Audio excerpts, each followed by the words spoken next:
30 seconds, and welcome to our pregame show on our YouTube channel. It's working today. All right. Looks like we're good. I can appreciate that.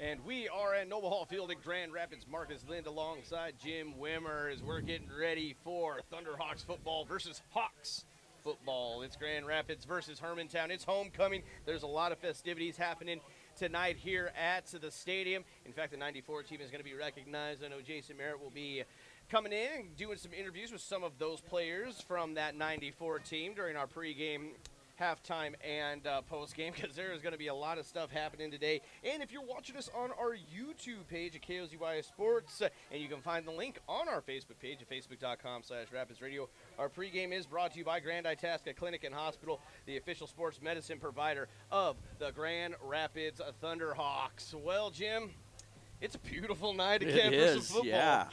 Yeah, you and I are 2 for 2 on beautiful nights here in these home games, so super excited for this one. A great rivalry game here tonight. Grand Rapids versus Hermantown. Huge rivals in all sports, so this should be a good one.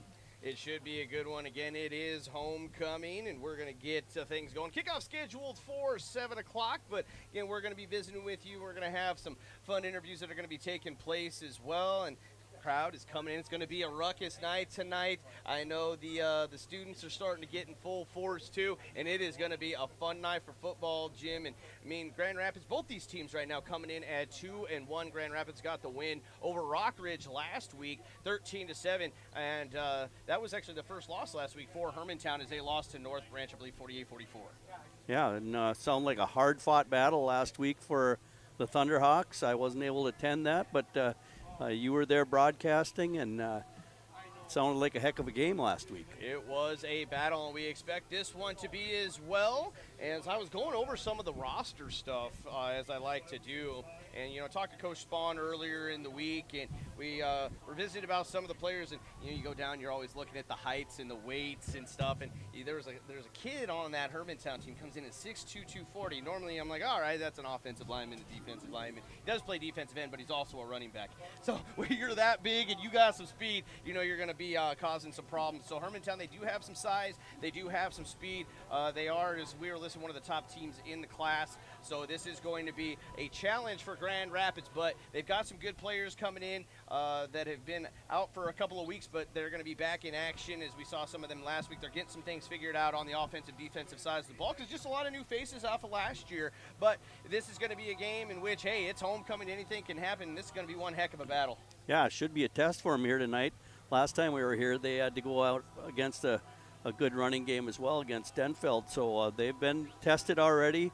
So hopefully they learned some things against Denfeld, and they can attack that running game tonight here against the Hawks.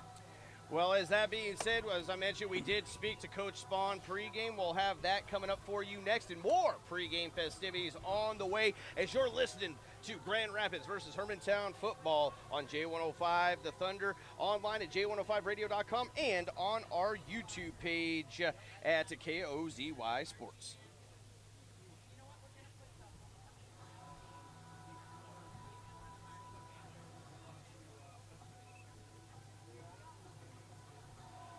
Thank you, Stacy.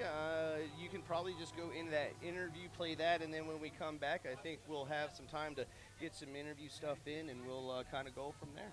Yeah, so 2 minutes would be great.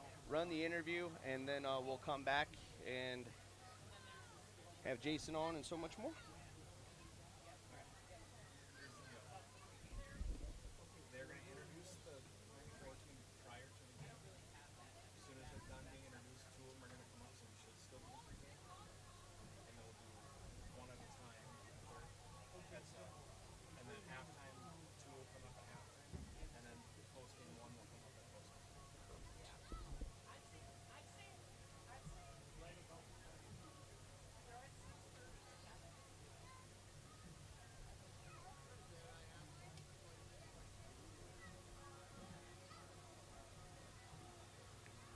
Got the band here tonight as well. Yeah, saw them. I came a little early and saw the practice. And they're getting ready to go. They've got pictures tonight, from what I understand, too. So lots happening for the band. I think they've had some competitions. I haven't heard how they've fared, but expecting they've been competitive. As always. I mean, just watching those pre-games. I mean, they practice hard. They put it on. That is for sure.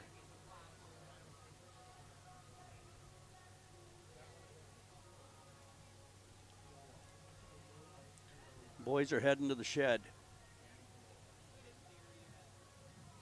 Met in the end zone and go to the shed. Hermantown still out on the field. Of course, Grand Rapids numbers quite a bit more than Hermantown.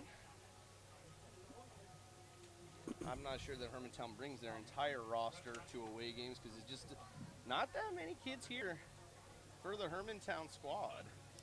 Yeah, they have a much smaller roster than Grand Rapids. Both teams are seniors, juniors, and sophomores.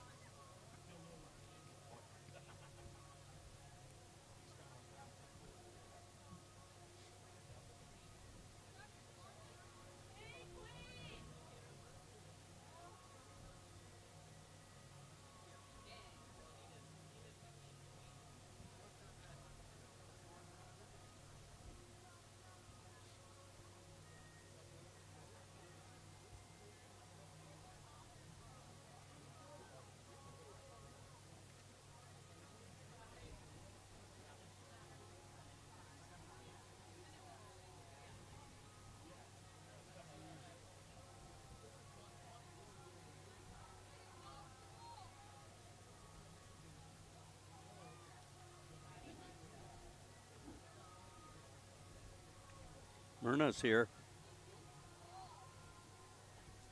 It's a big game tonight. Everybody and anybody's going to be here. And for all those watching, we welcome you as well. Trees across the way haven't started to change yet. I noticed that some around were starting to get that color to them, but not too much right here at the field. Yeah, Soccer team was out here practicing earlier too. the balm of Gillian's and the ash trees have started dropping leaves already. Good.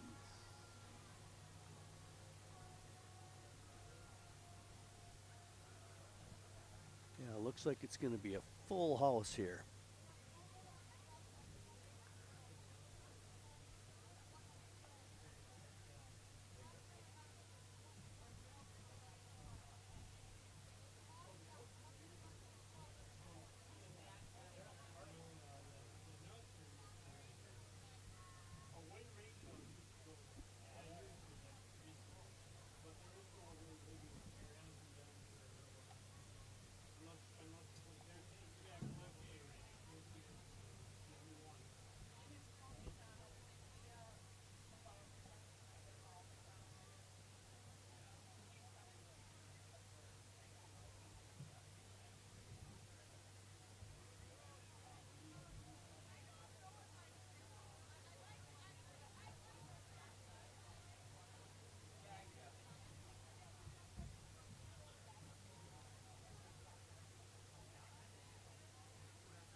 Is that 1 minute to the interview or 1 minute to us? 1 minute to us. Okay.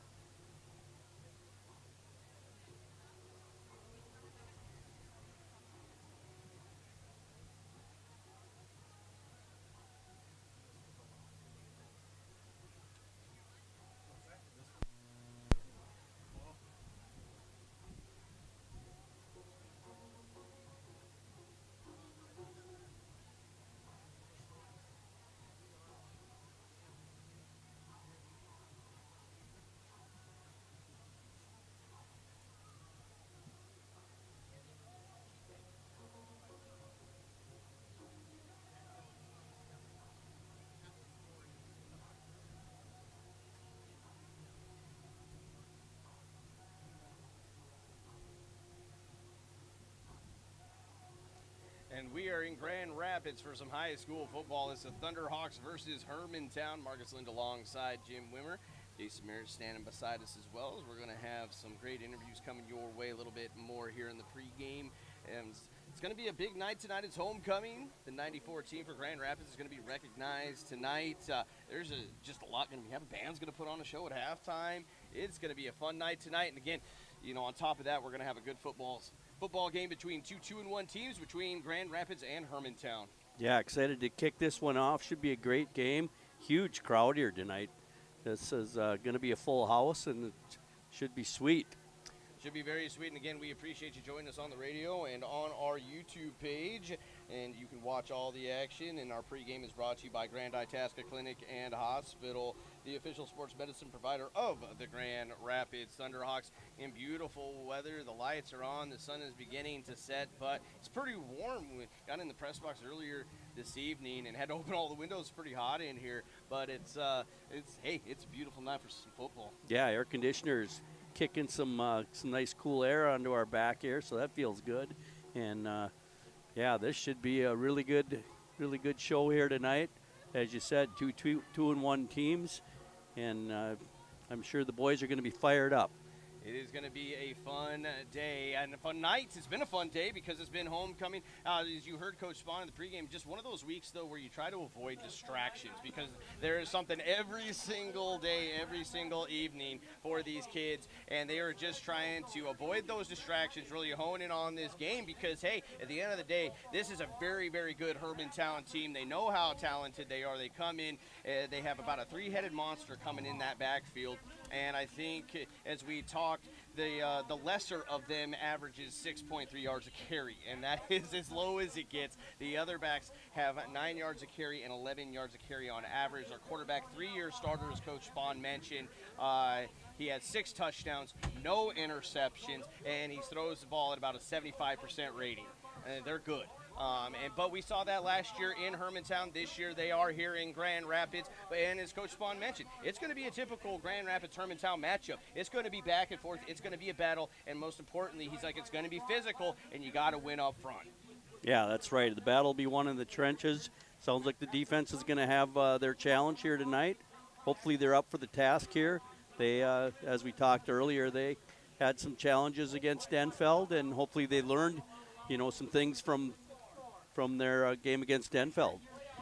And that was something that we saw last, not only versus Denfeld, but versus Rockridge, too, is there were some penalties, there were some mistakes that also happened against Grand Rapids. And as every coach will say, you got to limit the mistakes. And that is something that I know that Coach Spahn really tried to focus on this week as well, is just limiting those mistakes, the mental errors and the turnovers. Because in a game like this, especially now, we're halfway through the season, Chip. Can you believe it? We're 4 games in, and this is something where you just have to make sure that you're getting better every week. Because, you know, once you get late in the season, those mistakes can't be had. Right, and they're huge. You know, turnovers and penalties. Those are the 2 things that will really hurt you, and, you know, that's at all levels of this game. So as they're introducing the 94 team out here, and you certainly want to minimize all those mistakes and penalties.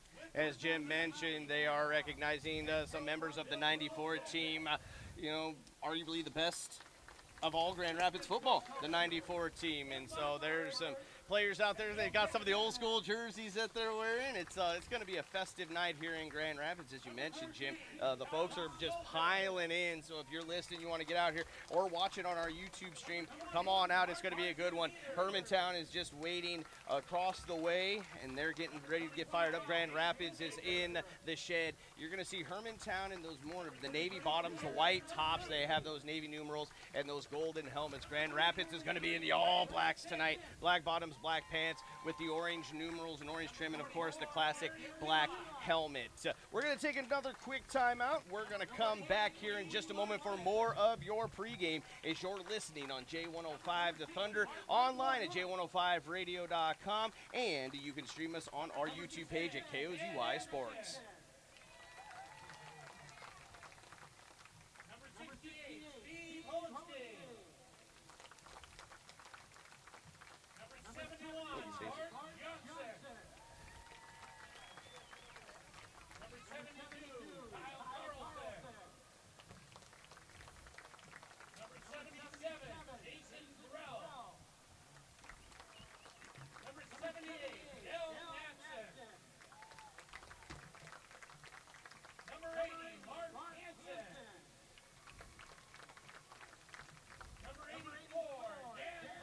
Yeah, 2 minutes is great.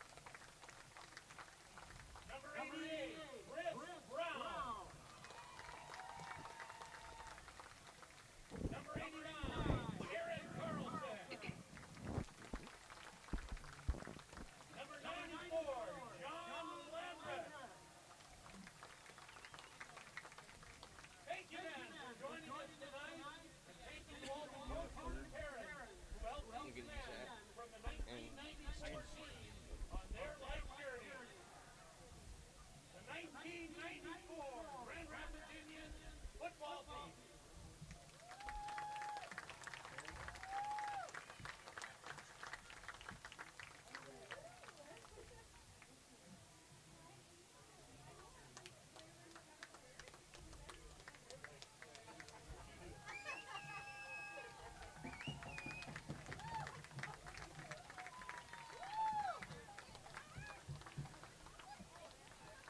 As the Thunderhawks take the field.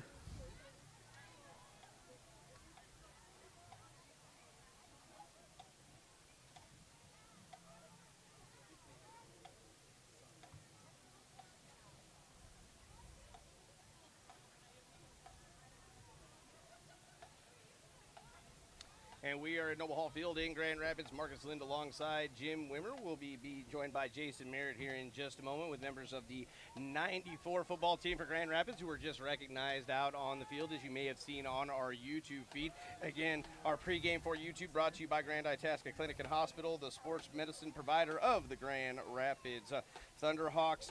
And Grand Rapids, as you mentioned, Jim, out on the field in those All Blacks. Band coming out, and they're making their appearance as well. Hermantown is going to be to our left as the Thunderhawks are facing the Hawks tonight on homecoming here in Grand Rapids. They're going to have the color guard coming out here shortly as well. And as we look at that Hermantown team, as we were talking, Jim, Aiden Adamski, 6'2", 240 senior. He's going to go to St. John's, is from my understanding.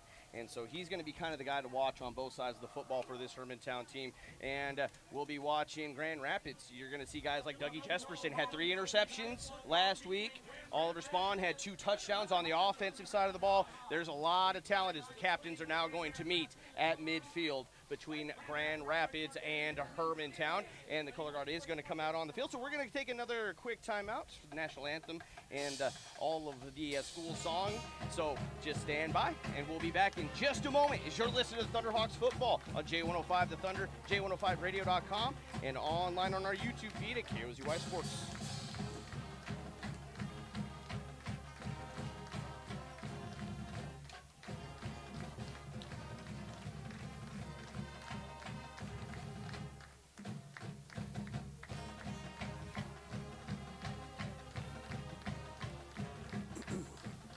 Thank you.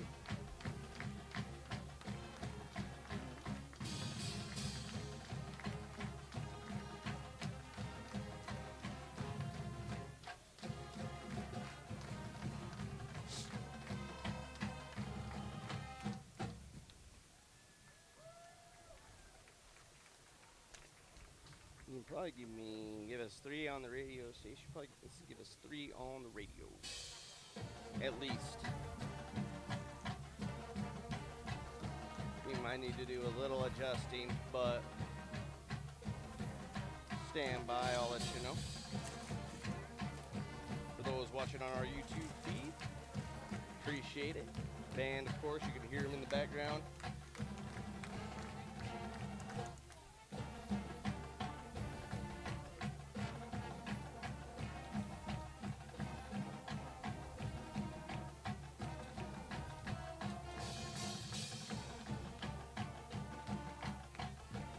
And actually, you can probably come to us soon, Stacy, and we'll pass this off to Jason.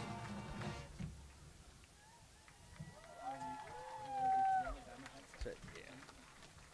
So you want to pass? Actually, stand by. It's the national anthem and the color guard, so just hold it, Stace. If you can actually hold it. If not, we'll adjust. But they're doing the national anthem right now.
Perfect, Stacy.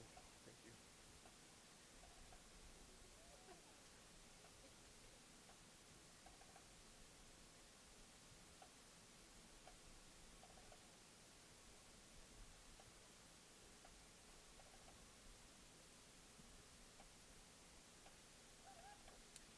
We're in Grand Rapids as the color guard is making their way off of the field as we just had a fantastic rendition of the national anthem.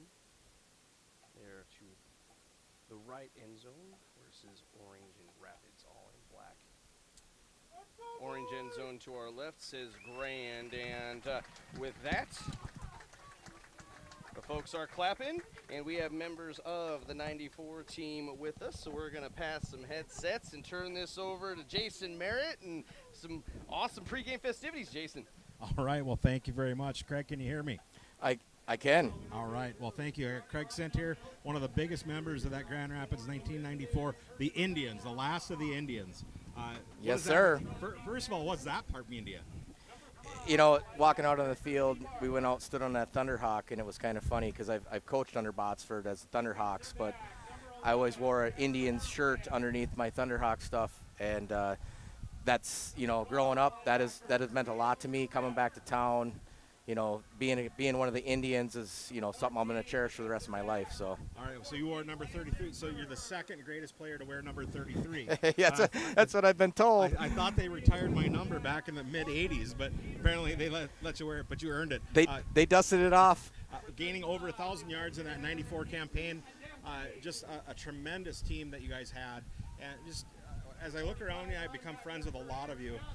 It was more than just a team. There was a brotherhood there, and it shows still today. Yeah. We've competed in a lot of things together, you know, after the high school years, you know, whether it be softball or whatever we were involved in. We always tried to include each other, and it was always a team effort, you know. Over the years, obviously, some of us have kind of, you know, maybe sped to the front here and, you know, took more of a lead than back in the day, but it's always a pleasure to get together with these guys. All right, so that 94 season, you guys drop your opener. You come storming back the rest of the season. You dominate everybody. And then they send you on the road, and they said, okay, this Richfield team is going to knock you down, and you went and punish them. Yeah, you know, the mentality, at least for me, and I think for the rest of the guys, is anytime we got to play anybody from the Metro, it was a little bit different. It was something, we had something to prove, you know, coming from the north. It was just, you know, nothing was going to stop us. We had something, a goal set in mind, and, you know, they really didn't stand a chance when we showed up. So. All right, so kind of a gut-wrenching, tough way to end it, but you guys got there, and in my mind, in a lot of people's mind, that was the state championship game. Yeah, you know, over the years, especially, you know, my younger years when I was in college and stuff, I got to be friends with some of those guys that played on the Anoka football team. And, you know, that was a conversation that came up quite a bit over maybe a bar scene here or there, but it was always physically just we took it to them. And at the end of the day, we came out on the short end of the stick. It is what it is now, but they'll remember that one. They do remember that as being bigger than their state championship game. I know that firsthand from talking to some of those guys that played on that team from Anoka. All right. Well, Craig, thank you for joining us. We're going to get to another one of your teammates, Ted Anderson, stepping up. But thank you very much, and congratulations on the honor. Yeah, thanks. Thanks, Jason. Now we got Ted Anderson. Teddy, how you doing, buddy? Hey, Jace, how's it going? It's going well. Thank you again for coming on up. You're one of the anchors, offensive line, defensive line, one of the studs of that year. What did that mean to you as everything that you guys went through growing up and then coming into that season? And was there a lot of pressure on you to perform, to succeed? Yeah, you know, for me, I played a lot of both sides of the ball my junior year. For the most part, before that, I was a linebacker. And at the end of my sophomore year, Soltis moved me up and said, hey, I want to play you at guard, moving you up, practice against the varsity. And I'm like, guard? I haven't played there. And came into my junior year, starting guard, played a lot of both sides of the ball, and then we came to our senior year, and it was, oh, great, Ted, what are we going to do with you? And I played, you know, a little bit of linebacker and guard up front. We had some depth on the linebacker side, and you know, I really excelled at that pulling guard position, and so, you know, that was really a good fit for me with that team. And so, you know, for that year, we platooned where everybody played.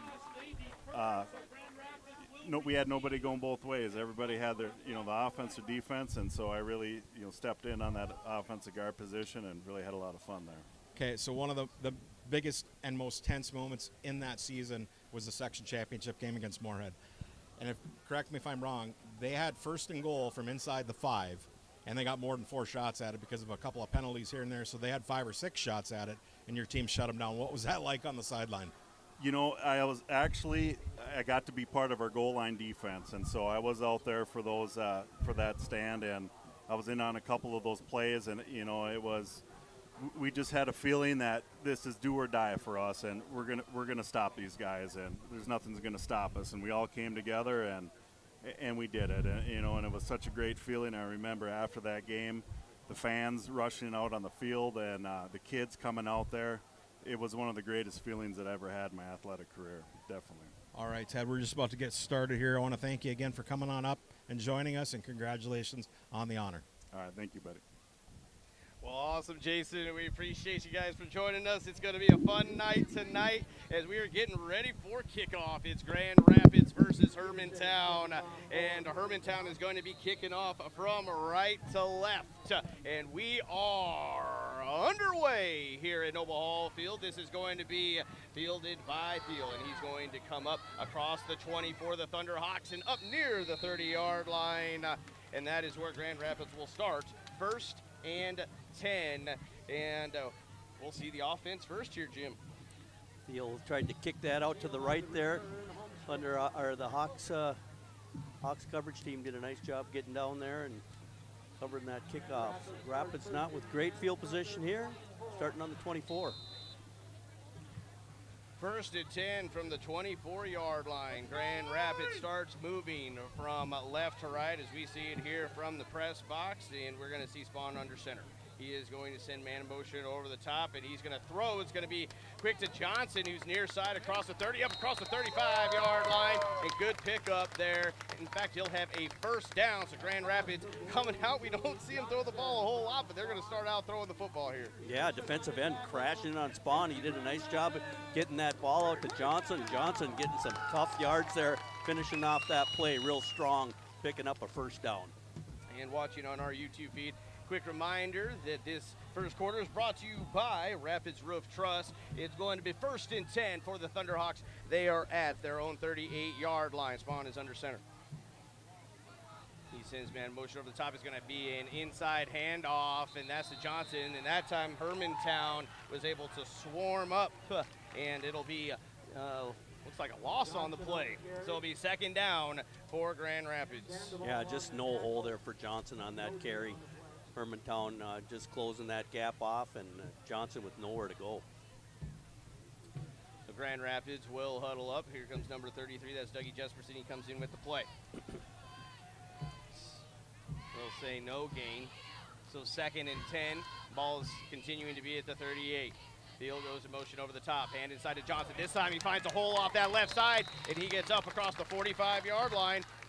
So Grand Rapids coming out physical to start this first offensive possession of the game. We're just into your first quarter, 10:58, 0-0 ball game. Johnson doing a nice job of covering up that ball real quick through that hole, Marcus, and just finishing off with a nice run there, picking up looked like an 8-yard gain there. So Grand Rapids comes up to the line. They'll have it 2nd and 2, ball at the 46. Field goes over the top in motion. Now he'll come back. He's on that right wing, getting that double wing set. One fullback, one receiver to the left. Spawn is under center. Now Jesperson goes over the top, and it's going to be on the ground. The ball's on the ground. That was a miscommunication on the handoff between Spawn and Jesperson, but Grand Rapids able to get back on it. And with 10:10 left to go in the first quarter, it'll be 4th and 2. Big 4th down already, Jim. Yeah, it looked like some miscommunication there, as you said. Like it was going to be a dive play, but it just didn't make the connection there with the back. So they will line up to punt. High snap is fielded well by Keith. It's almost blocked high, and it hits about the 35 and bounces towards the 30. And this is where Hermantown will take over, 1st and 10. Hermantown with a lot of pressure on the punter there, our punter number 8, Keith. Did a nice job getting that ball off. Was fortunate to not get that blocked. Hermantown will come out 1st and 10. Ball is going to be spotted at the 30-yard line. It's actually ball right in between the 30 and 31 on the far side hash. Hermantown comes out. Get a look at that Hermantown running game here, Marcus. Alex Schott's going to be your quarterback, number 3. He stands 5 yards back from center. He's got 2 backs, one to his right, one to his left. They hand it off, and it's going to be a big power run. And it'll get up to across the 35-yard line, and that's going to be number 35, Aiden Adamski, and he's kind of the big guy that we were talking about in the pregame there, Jim, and he is a beast. And he looks like a load to take down. He had a guy riding his back there for a couple of yards, and a whole host of Thunderhawks in on that tackle to get him to the ground. Hermantown comes out at 2nd and 5 from the 35, this time under center is Hermantown. 2 to the left, motion from the right. It's a little reverse, but the ball's on the ground, and Grand Rapids might have picked that one up.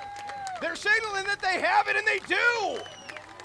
Big mistake by Hermantown. Grand Rapids is going to capitalize. Hermantown trying to go for a reverse there, and they had problems with the exchange. Ball came loose. Rapids falls on it. 1st and 10 from the, looks like about the 30-yard line. And those mistakes big in a game like this. With 8:55 left to go in your first quarter, 0-0 ball game at Grand Rapids getting the turnover, 1st and 10, and they will be at the Hermantown 30, ball in between the hashes. Got to capitalize on this one now. Line up, 1 receiver to the right, 1 to the left, 2 wings of the fullback, Spawn's under center. And he's going to hand this. No, he's going to keep it inside, and Spawn's running, breaking tackles, and he's across the 30 near the 20-yard line. Great fake there on Johnson. A couple of the Hawks were all over Johnson thinking he had the ball. Spawn keeping it, was able to make a nice gain on that play. You know, Jim, I think we had talked about that the last time we were here, that we hadn't seen that as much this year. But they've really started to hone that down, and Spawn fakes me out almost every time he does it. It's hard to figure out who has the ball. Watching from up here, you sometimes think the guy takes it on the dive, and next thing you know, Spawn's picking up 10 yards. So 1st and 10 from the Hermantown 21-yard line. Field goes over the top. It's a pitch to him left side, but he's going to be hit and dragged down by that Hermantown defense, number 45 for the Hawks. And that is Grant Johnson. Grant Johnson doing a great job of sealing off that run to the left side there, and nowhere to go. for Thiel. So will be now second down for Grand Rapids. And the ball will be backed up to the 28-yard line. Huge loss on that play. Second and 17. Motion over the top. Gravers, and this they tried to hand it inside again, but that time Hermantown was ready. I believe that was Johnson again with the carry. And that Hermantown defense stiffening up a little bit after that turnover with the big loss, and now it's going to be third down and long. And in fact, going to be from the 31-yard line is where that ball will be placed. So third and 20, that's a loss of 3 on that one. Yeah, Johnson with nowhere to go on that dive play. Well, split out to the right, tight to the left. Spawn under center, he's back to pass, he's looking, he throws. Duell has a reception, little screen, he's going inside, tries to cut outside, and Hermantown was able to stay home for the most part. Not a lot going on that play. It'll be fourth and long for the Thunderhawks. Yeah, able to get a few on that one, but Hermantown did a nice job of closing in on that and keeping the gain to a minimum. Will be fourth down. Ball is going to be spotted at the 28-yard line, near side hash, 4th and 17. But they are on that Hermantown 28, and the offense will stay on the field. It's going to be key for Spawn to have some time here. And they fake it. It's a pitch. Ball's on the ground again. And this time, Hermantown comes up with it. Again, not a great exchange in the backfield. And this one's going to be picked up by Cale Smith of the Hawks. And now Hermantown will take over. But regardless, that was fourth and very, very long. And it will be Hermantown taking over 1st and 10 from their own 28-yard line. Looked like some confusion on the exchange again there, and Rapids is going to have to get that cleaned up. This first quarter on our YouTube feed brought to you by Rapids Roof Truss. Thank you for joining us across all of our platforms this evening on J105. Hermantown under center, 2 wide to the right. They're going to hand this one off and breaking 1 tackle and breaking 2 tackles, breaking 3, and just finally being swarmed out of bounds is the Hawks, and that is Martin Sleen. Sleen doing a nice job of fighting for extra yardage there, was able to pick up a nice gain. Thunderhawks had him with only about a 1-yard gain there, and he was able to pick up 6. Yeah, Sleen averages 9.6 yards per carry. They've got some thunder, some lightning, and some more lightning in that backfield. As they line up the 2 backs in the backfield, 2 wide, 1 to the right, 1 to the left. Under center, and they hand this off, and that's a great job by Sam Dick and company for that Grand Rapids defense, hauling down big number 35, Adamski. Yeah, Sam Dick and Ari Lampa teaming up on Big Adamski there, was able to get him to the ground with a minimum of a gain. So it's going to be 3rd down and 4. Ball is going to be at the 34-yard line, but the tip of the ball right at basically that 35. And it's going to be 5:56. First quarter, 0-0 ball game. And this will be Hermantown coming up to the line. And the gun is going to be shot. He's got 1 back to his right. He's got twins split out to the right, 1 to the left. Man in motion comes across his face. He's going to take it himself. His shot, but he doesn't get enough. I believe he's going to be just shy of that first down. 3-year starter is Alex Schott. Big decision here. Will they go for it this deep in their own territory? So 4th and short, 4th and 1 from the 37-yard line. Their own 37 is Hermantown moving right to left. And it appears they're going to go. And you'd be thinking the big Adamski here with the carry. And he is not the back in the backfield, however. I don't believe they're going to have motion, and that will back them up. False start, and in fact, that was the back. That was Sleen in the backfield. Tried to get just too much of an early step, and now the punting unit appears to be coming out for Hermantown. So good job by that Grand Rapids defense, staying home, and now Hermantown will set back to punt as it's now 4th and 6 from their own 32. Hermantown with a lack of discipline on that play. Looked like they maybe weren't going to get it the way it was coming out, but they're kicking the ball. And this punt is going to be fielded by Ravers, and he is going across the 40, and now he's far side across the 50, and he's across the 40 into Hermantown territory. Good special teams play by the Thunderhawks. Ravers with a nice return. They're able to take it up the left side with a return of about 22 yards on that play. Was a really nice play by Ravers getting out there and finding some space. So 1st and 10 Grand Rapids, and they will be at the Hermantown 40-yard line, moving from left to right, and Spawn will come in from the sideline with the play, as Grand Rapids will huddle up just to the far side of the big Thunderhawk at midfield. Again, the yellow lines that indicate soccer. Soccer team was out here earlier practicing, I'm sure, in attendance. Rapids with good field position again. We need to capitalize on this. Spawn under center, one to the right, one to the left. The 3 backs in the backfield. Field goes over the top. They hand it inside to Johnson, and again, it is the big guys from Hermantown stuffing up the hole, and it will now be 2nd down. And we talked about that a little bit, Jamie, in the pregame. These Hermantown guys, they got some beef up front. They sure do, and they close those holes off real quick. Rapids is going to have to figure out how to move those bodies. 2nd and 10. In fact, that might be actually backed up to the 41-yard line. 2nd and 11. 2nd and 12, they're actually going to say here on the scoreboard officially. Is Grand Rapids lines up twins to the right, tight to the left, and they're going to pitch this near side, and to tackle deep in the backfield are the Thunderhawks, and that's Engeldinger. And that's just good penetration by that Hermantown defense. And that's Adimski there playing that left end. Does a nice job of closing off that sweep and was able to get him to the ground for another loss. And that's going to back it up to the 46-yard line, near side hash. Grand Rapids will huddle, will be 3rd and very long, 3rd and 16. Thunderhawks going the wrong way here, Marcus. One wide to the left, one to the right. Spawn's under center, send Jesperson over the top. Spawn's going to roll to his left. He's got all sorts of heat. It's intercepted, and it's going to be going the other way.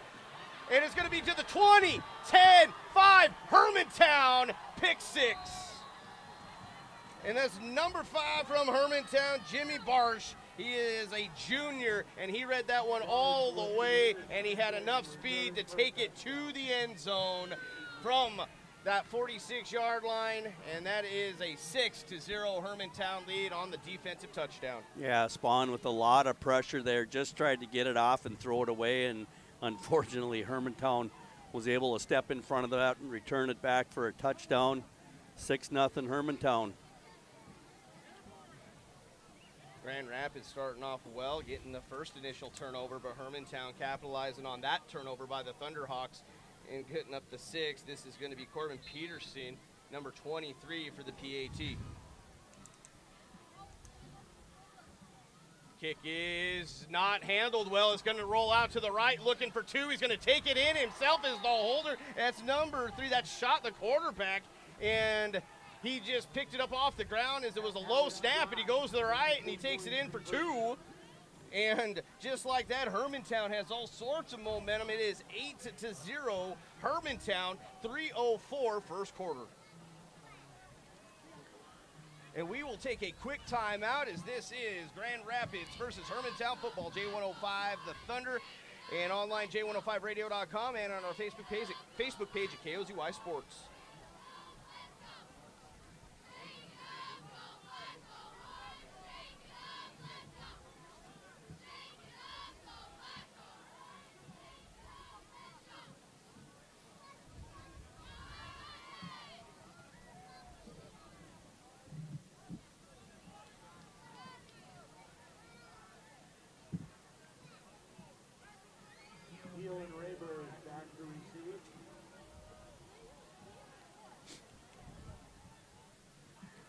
And we are back at Noble Hall Field in Grand Rapids. It's 8-0 Hermantown. 3:04 left to go in first quarter.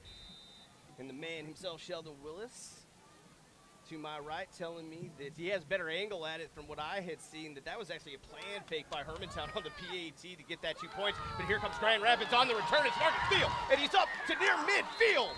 And Grand Rapids going to have good field position. Special teams working well for them. So after Hermantown going down, getting the touchdown, and then faking the PAT kick and running it in for the 2-point conversion, we'll now have Grand Rapids in good field possession right at midfield. 1st and 10, 2:57 first quarter, and they'll want to respond here, Jim. Yeah, once again, a great return there by Thiel.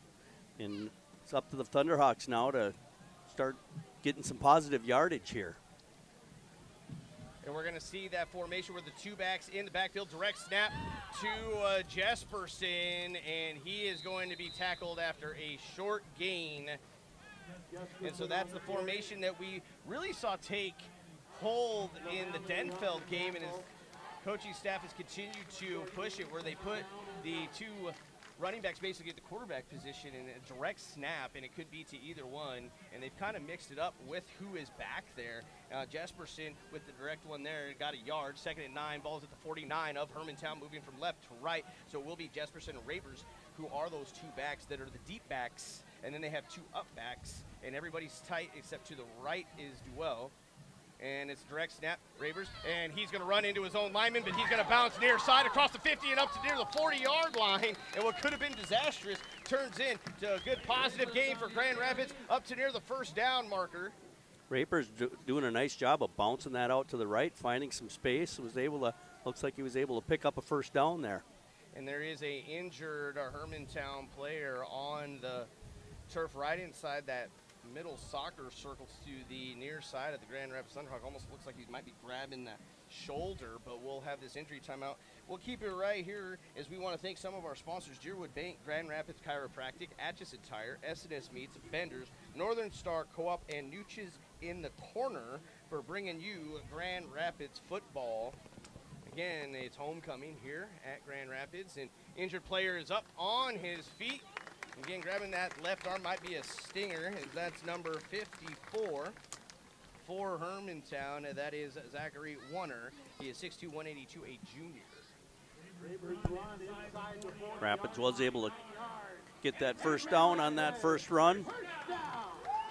And it will be 1st and 10. Grand Rapids, you hear. As I mentioned, Sheldon Willis to my right. Just the legend. Letting it out here tonight on homecoming full house here at Noble Hall Field. And Grand Rapids lines up 1st and 10 at the Hermantown 40-yard line, moving from left to right under the lights. It's going to be Ravers and Jesperson in the backfield near the 45. Jesperson to the left, Ravers to the right. Direct snap goes to Jesperson. He goes up, he's cutting near side, he finds a hole, and he'll be tackled around the legs near the 35-yard line of Hermantown. Jesperson doing a nice job of falling forward at the end of that run, was able to pick up about 5. Minute 46 in a quick moving first quarter.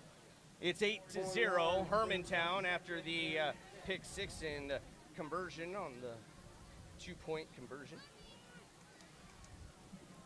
Well, this will be 2nd and 6. Ball is at the 41-yard line near side hash for Grand Rapids. Jesperson and Ravers look over the offense. Well split out. Near side is going to be direct stack to Jesperson, who gets Steele coming across his face to the left, and flags in numerous fashion come out, and this might be a hold against the Thunderhawks. Yeah, it looks like it was in that direction of that holding, right along the line of scrimmage. And that play never really developed for Grand Rapids, as Hermantown read it pretty well, stayed home on the backside, and it would have been a loss, I believe, anyways, but this is going to be a hold, so we'll see what Hermantown elects to do here. Hermantown with a real physical defense, and they're doing a nice job of turning in those sweep plays. Their ends are really staying home. And they're going to back this one up to pass the 45-yard line, so it will be 2nd down and long for Grand Rapids. They are huddled up, trailing 8-0. 1:16 left to go, first quarter. Next time you interview the coach, you should ask him if there's a name for this set. What they call it here in Grand Rapids, in the direct snap is going to go Jesperson. He's trying to pick a hole inside and does, and he'll have a positive gain up to across the 45-yard line in Hermantown territory.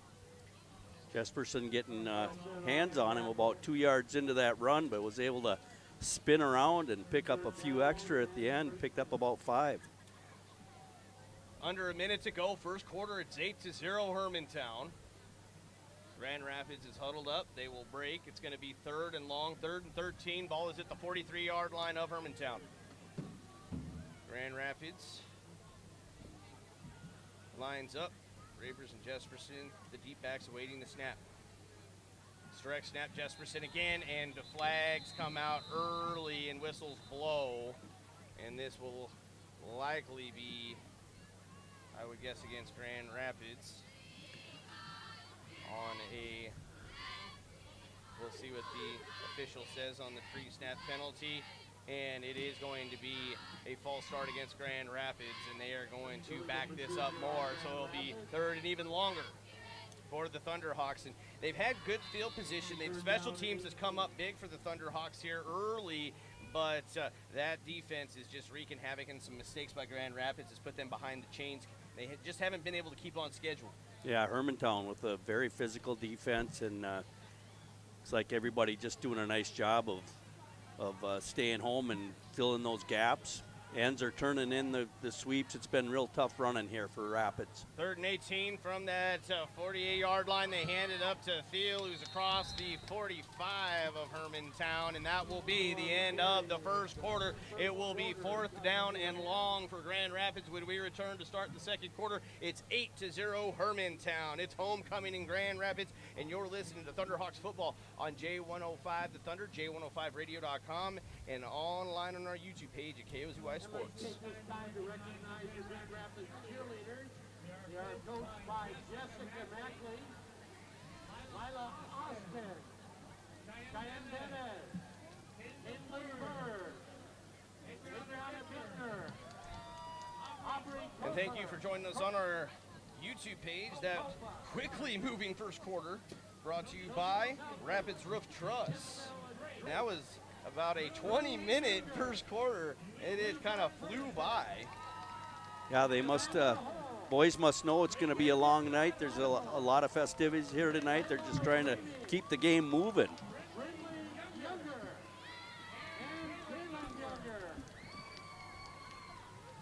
Grand Rapids down there with some injuries, watching some of these guys walking around with the crutch, and really tough to have some key people out at this time. And welcome back to Noble Hall Field in Grand Rapids. That first quarter on our YouTube page brought to you by Rapids Roof Truss. And we are already in your second quarter. I tell you what, they are wasting no time here, are they, Jim? Again, things moving, and we're going to have whistles on this punt on this 4th and long for Grand Rapids. Looked like there was some movement up front. Hermantown might have been offside. Potentially move this up just a little bit. Field position purposes for Grand Rapids. This is going to be against Hermantown, as Jim mentioned. And this second quarter on our YouTube page is going to be brought to you by the Northern Minnesota Builders Association. And Grand Rapids, to start this second quarter, is going to line up to punt. This is going to be 4th and 8 from the Hermantown 38 in this quarter. Grand Rapids moving from right to left. High snap. Keith gets it off, and it will hit inside the 10. Good punt for Grand Rapids. And special teams, again, kind of been a bright spot early on in this ball game. It sure has been. That was a beautiful corner kick by Keith there. Was able to direct that to the right side, out of bounds. No return for Hermantown, deep in their own territory. And so far, the offenses have yet to score. It is 8-0 Hermantown with 11:51 second quarter, but that comes off of a pick 6 by Hermantown. They will line up 1st and 10. They'll be at their own 7-yard line. Will be the Hawks, and they will line up under center with Schott. Like to see Grand Rapids equal up this turnover battle. And ball's on the ground, I believe, but picked up and running. Schott, and he gets up. Good positive gain on 1st down. And what I thought might turn into a negative play turns into a positive play for Hermantown. And again, you got to give those big guys up front credit for the Hawks. And the 3-year starting quarterback who's been through about everything you can be through with playing football, and certainly shows when he gets into a situation where you got to keep your head. So it's going to be second down. Just a couple yards to go. Ball's at the 15-yard line of Hermantown, moving left to right in this second quarter.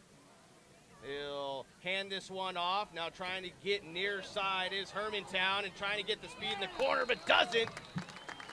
That's a great job by the Grand Rapids defense. And that's Sweeney, and we've called his name a few times in the past couple games. He's really stepped his game up on defense. Yeah, he's doing a nice job on defense and was able to string that play out.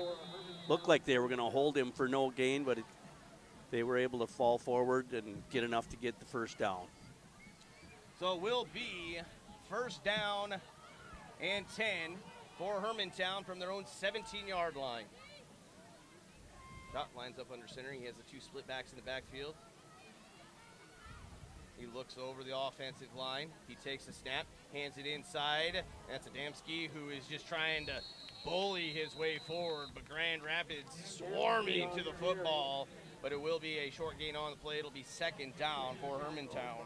Yeah, it's obvious the boys have done their homework on him. Just like you say, a swarm of Thunderhawks all over him.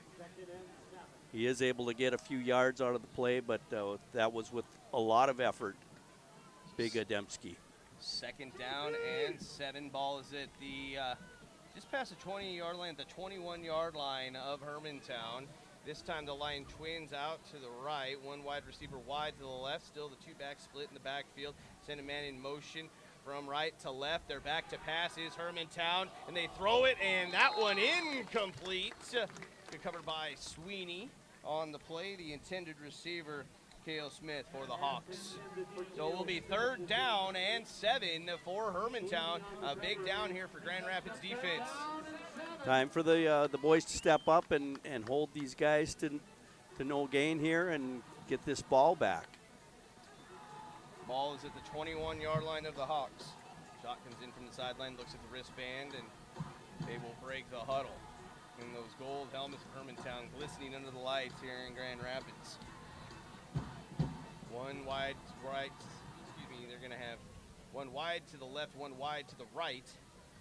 Shot sends man in motion from left to right. He's back to pass. He's looking downfield. He's just going deep, and it's going to be just out of the reach of the Hermantown receiver, and that's Landon Berg, and he's kind of the big-time receiver for the Hawks, but they cannot connect, and it's going to bring up fourth down for Hermantown, and Grand Rapids holding strong.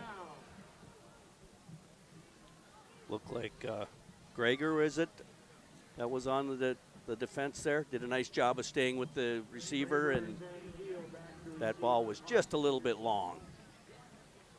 Punting for Hermantown, number 23, Peterson. Good snap. Kick is on the way, and backing up is Steely. Fair catches it. It inside his own 45-yard line, and that's where Grand Rapids will take over, trailing 8-0, 9:45. We are in your second quarter of play. And again, let's thank Mackley Auto Repair, Grooms Dock and Lift, Itasca Economic Development Corporation, Dairy Queen, Super One Foods, and Latvilla Lumber for bringing you Thunderhawks football. It's always interesting to see what set Rapids is going to come out on here. Spawn is over on the sideline. Looked like he's ready to go in the game. And after the first quarter, GNK and I Falls up 14-6 over GNK, and Deer River 7-0 over Mille Lacs. Deer River on 96.9 KMFY, GNK on KOZY. GNK getting a win last week. Good for the boys. They needed that. Over Aiken. So first and 10 for the Thunderhawks. Moving from right to left. Ball is going to be at their own 44-yard line. It'll be placed, it appears, on this near side hash. And the officials will confer. Coach Spawn is up just to the left of the 40-yard line that's painted on the field, and he's wanting an explanation. They're going to back this football up to the 34-yard line. And that's where we're going to get things going. Never did hear what the call was. I did see there was a delay getting the chain gang down the field, so Obviously, there was a penalty there somewhere. Spawn hands this one off, and it's going to be trying to bounce it near side into the outside. It's going to be Thiel. Gains a couple on the play, and it'll be second down for Grand Rapids. 8-0 is your score. Hermantown leads under 9.5 minutes in your second quarter. Full house here at Noble Hall Field in Grand Rapids. Ball is going to be placed at the 37-yard line. After that gain of 3 yards, it's 2nd and 7. Two split to the right with a double wing and the fullback in the backfield. Spawn under center.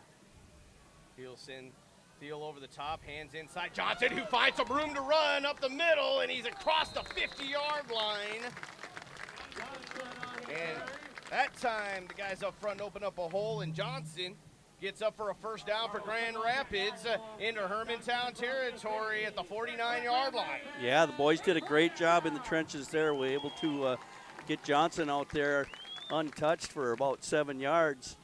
Was able to get a real nice gain on that carry. Too wide to the right. Grand Rapids has a 1st and 10 from the Hermantown 49. Spawn sends Thiel over the top. He's going to take it himself. His Spawn near side option play. He finds a hole. He's across the 40, breaking tackles across the 35-yard line is Oliver Spawn. It'll be another first down for Grand Rapids. Spawn on the option there. He made the right choice. Was able to turn that upfield for a real nice gain. Looked like he picked up about 12. So first down and 10 for Grand Rapids during 8.5 minutes. We are in your second quarter. They'll have it at the Hermantown 33-yard line, moving from right to left. According to Sheldon, that was a gain of 17. Nice gain by Spawn. Jesperson over the top in motion. It's going to be an option. Spawn finds another hole, and he tries to get to the corner and just about gets it. Had about one tackle to break after he's taken down, but good positive yards on the play. Be second down for Grand Rapids. Spawn with a lot of company there, a lot of white jerseys. He was able to cut that upfield and at least get something out of it.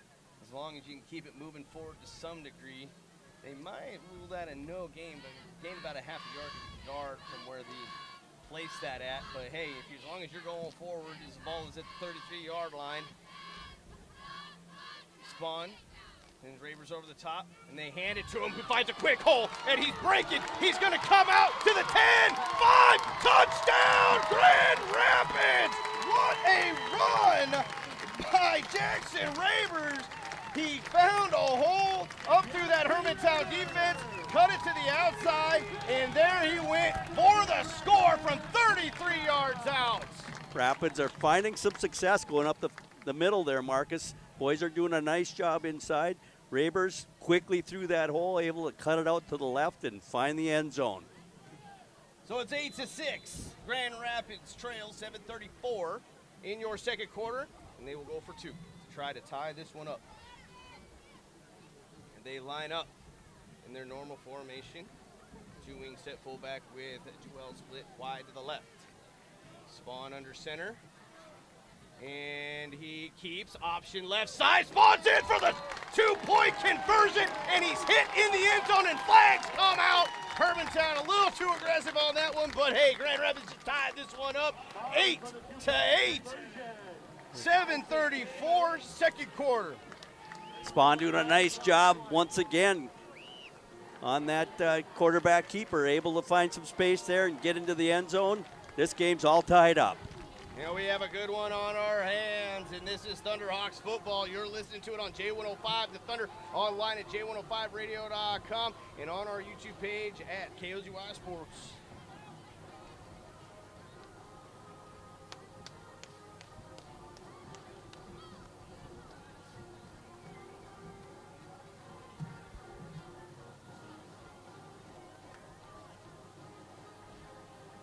Always away again on Hermantown.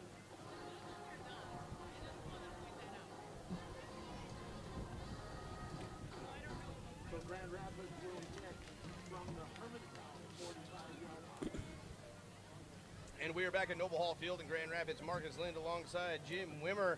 Stacy's back in the studio. Sheldon's to my right. Jason Merritt's here too. Boy, we have a good crew on our hands for this one. And we got a good game. It is 8-8. Yeah, this is this is playing out just as we were hoping. Great matchup here tonight. Great rivalry game. Got two teams coming in 2-1. You got the 94 team here tonight.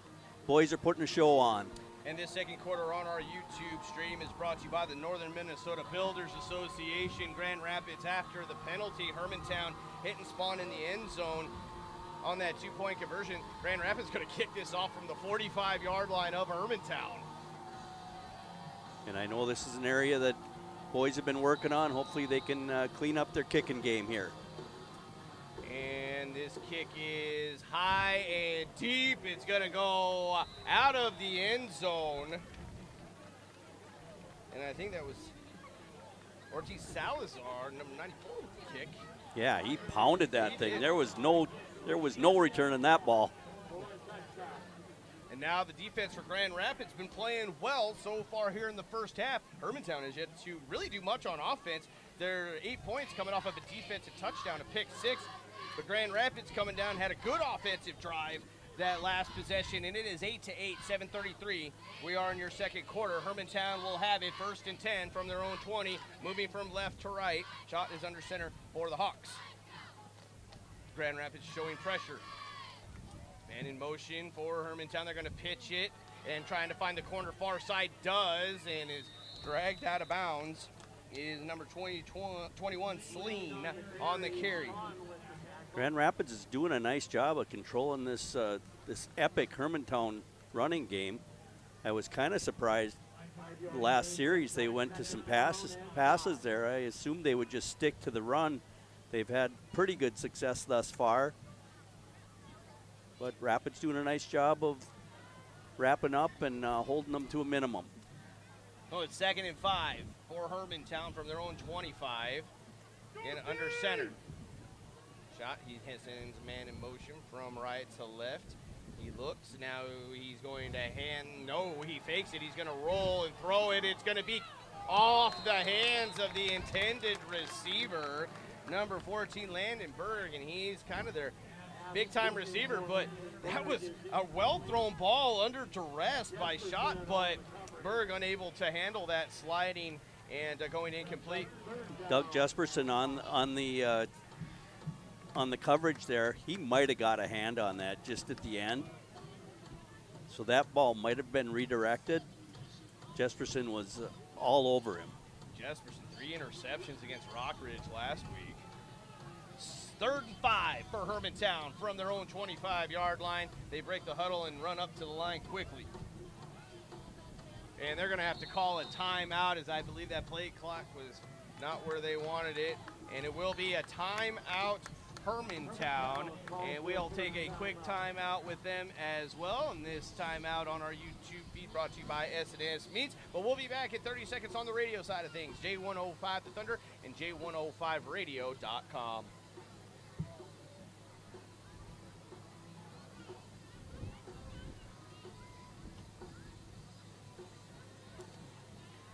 Once again, I was kind of surprised they went back to the passing game. The run game has worked relatively well Yeah. for them. They gained 5 yards on a carry, and then they went incomplete. Actually, just incomplete. And we are in Grand Rapids. It's homecoming. And Hermantown will have a 3rd and 5 from their own 25 after the incomplete pass. 7:22, second quarter, it's 8-8 between the Hawks and Thunderhawks. This time out on our YouTube feed brought to you by S&S Meats. Big down here for the Thunderhawks.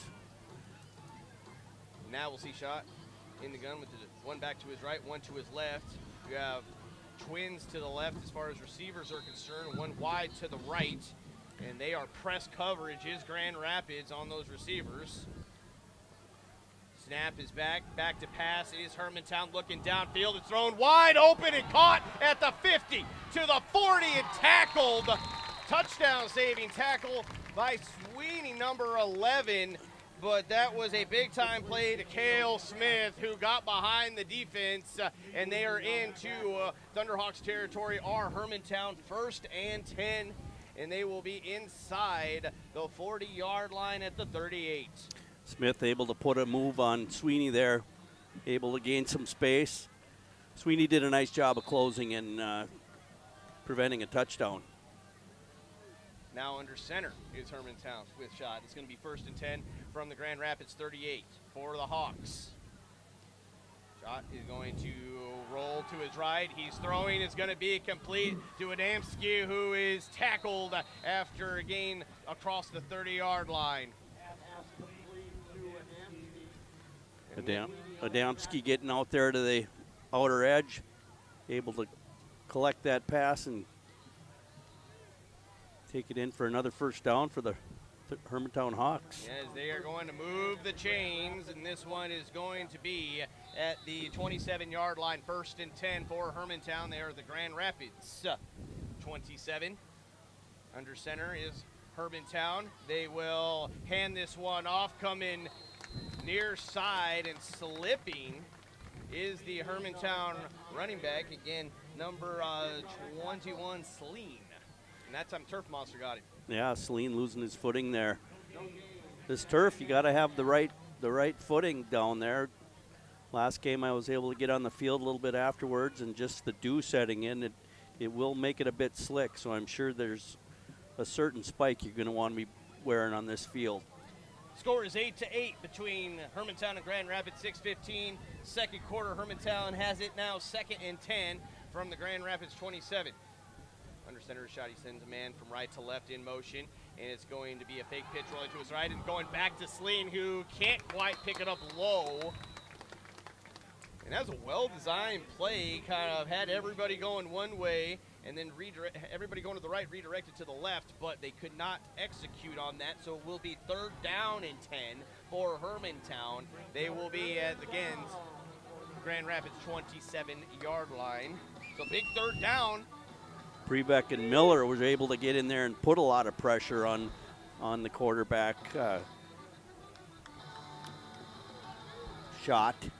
Quarterback shot for Hermantown. And he will get under center. He's got 2 to the left, 2 to the right, 1 back in the backfield. And he takes the snap. He's back to pass. He's got pressure. He throws it, and it's off the hands of the intended receiver. Number 83 for Hermantown couldn't bring it in. Worthington, he was open, and that would have potentially been a Hermantown touchdown, but goes incomplete, and Grand Rapids will have Hermantown in a 4th down play. 4th and 10 from the Grand Rapids 27, and what do you do if you're Hermantown? Looks like they're going for it. Doug Jesperson again on the defense there. He might have got a hand on that one and deflected that just at the last second. He's been doing a great job of covering out there. The student section having a little fun with that one after the incompletion here in Grand Rapids, making some noise. With 5:56, we're in your second quarter of play. It's 8-8 between Grand Rapids and Hermantown, and they will line up to go for it. Will Hermantown 4th and 10 at the Grand Rapids 27-yard line. Big play here.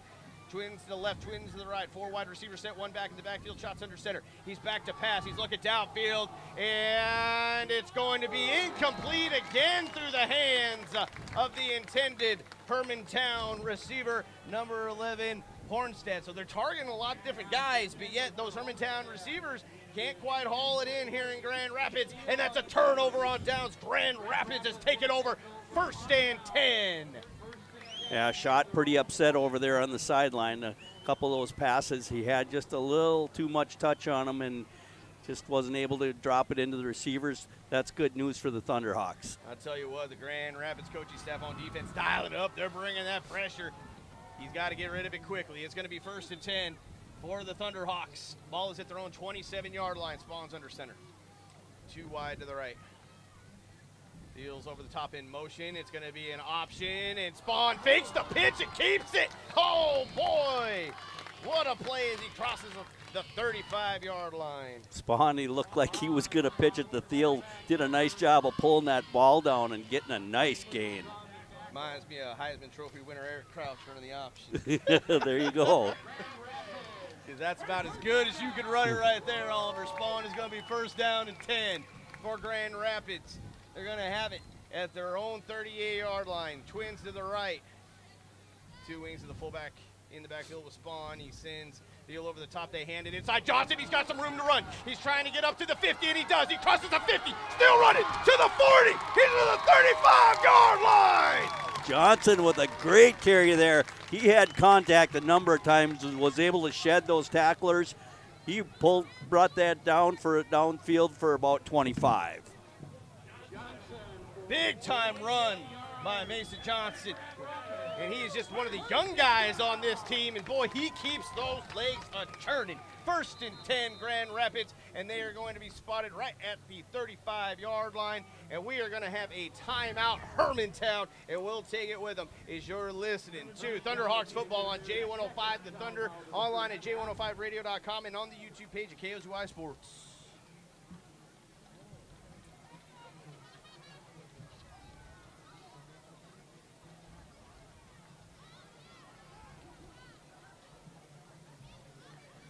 So it was the Thunderhawks coming in, or the Hawks coming in with that ground game that was so feared, and right now it's the Thunderhawks that are having success with the ground game.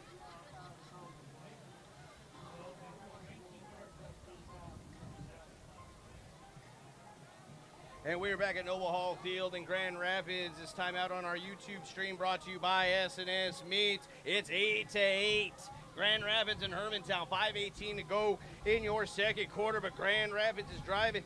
And during that break, Jim was mentioning that really it was Hermantown with that ground game that we thought they had that three-head monster in that backfield, but they have struggled a little bit offensively to get anything going. And Grand Rapids really getting after it. Just a big-time run by Mason Johnson moments ago by the Thunderhawks.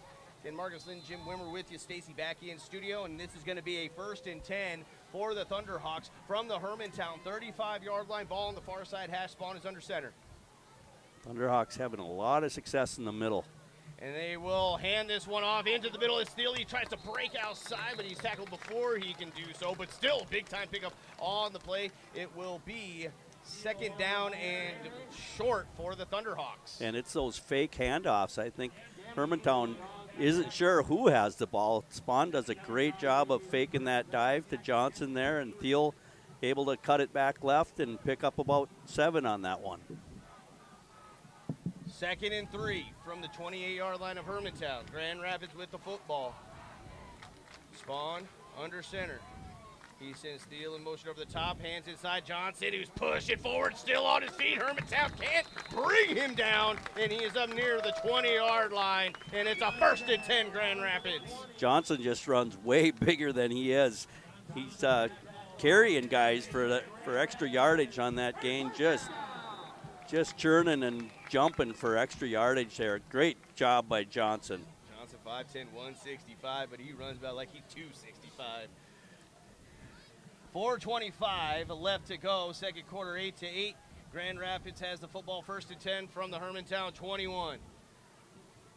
Spawn is going to hand this one off to Johnson, but it will be a flag, and this will be motion on Grand Rapids, and this will back them up 5.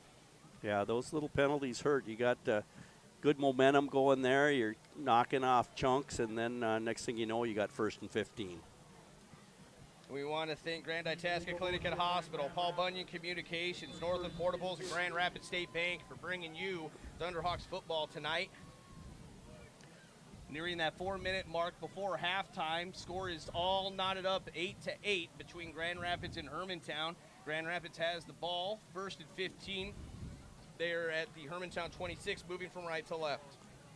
Yeah, this is turning out to be that hawk fight we were looking for. Dwell splits wide to the left. Spawn is under center. He sends Ravers over the top in motion. They hand this off Johnson inside again. He has just got a head of steam crossing the 20 and picks up some good yardage on that one. Johnson just does a nice job of hitting that hole quick and getting upfield. He's a good north-south runner. Johnson just getting right upfield and doesn't mess around. No dancing at all. He gets those shoulders square and he just goes forward. And this will set up a 2nd down for Grand Rapids. 2nd and 7 from the Hermantown 18-yard line. Ball on the far side hash. Spawn under center. This time split wide to the right is Grand Rapids. They send Thiel over the top in motion. It's going to be option Spawn right side, and he is tackled shy of the first down. So it'll be third down for Grand Rapids, but third and short. Once again, they did a nice job on the option. Spawn deciding to keep and was able to get good yardage there. It'll be third and short. With this running game they have here, they should be able to pick this up. 3rd and 2. From the Hermantown 13-yard line, it's Grand Rapids. Well splits wide to the right. They have the 2 wingback set, fullback behind Spawn. Spawn sends Jesperson over the top. They hand it inside, and they should have enough and more for the first down, and Grand Rapids does as they cross inside the 10-yard line. And as we looked on paper, Hermantown the bigger team up front, but right now Grand Rapids is pushing them around. That interior line is doing a great job. They're making holes on that inside run game. Johnson once again getting upfield quick and picking up that first down. And it will be a 1st and goal for Grand Rapids from the 8. They line up with Spawn, again under center in that normal double wing formation with one split out to the right. Coming over the top is Steele. They hand it inside to Johnson, and he's wanting that end zone. And he gets inside the 5.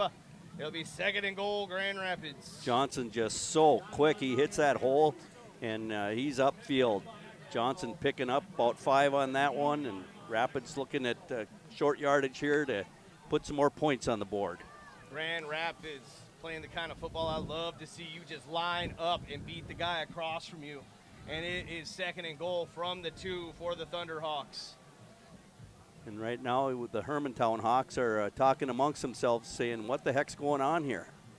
Grand Rapids split out one to the left. Spawn's under center. Sends Jesperson over the top. They hand it inside to Johnson. Touchdown! Grand Rapids! And they have taken the lead with 1:10 left to go before halftime. And once again, Johnson with the dive play. There was no reason to go to any other play. They've had so much success with that play. Johnson, 3 yards. He was standing up when he hit the end zone. And the band making their way out. They're getting ready for halftime. They're getting fired up, and this will be a PAT, a kick for Grand Rapids. And it will be Racine who will be lining up. And his kick is on the way, and it is good. So Grand Rapids now leads 15-8.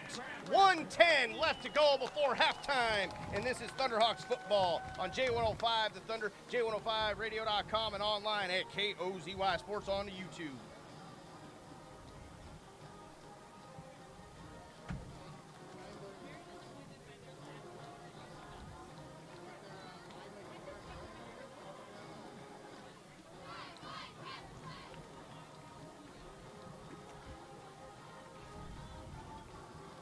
That was a great drive.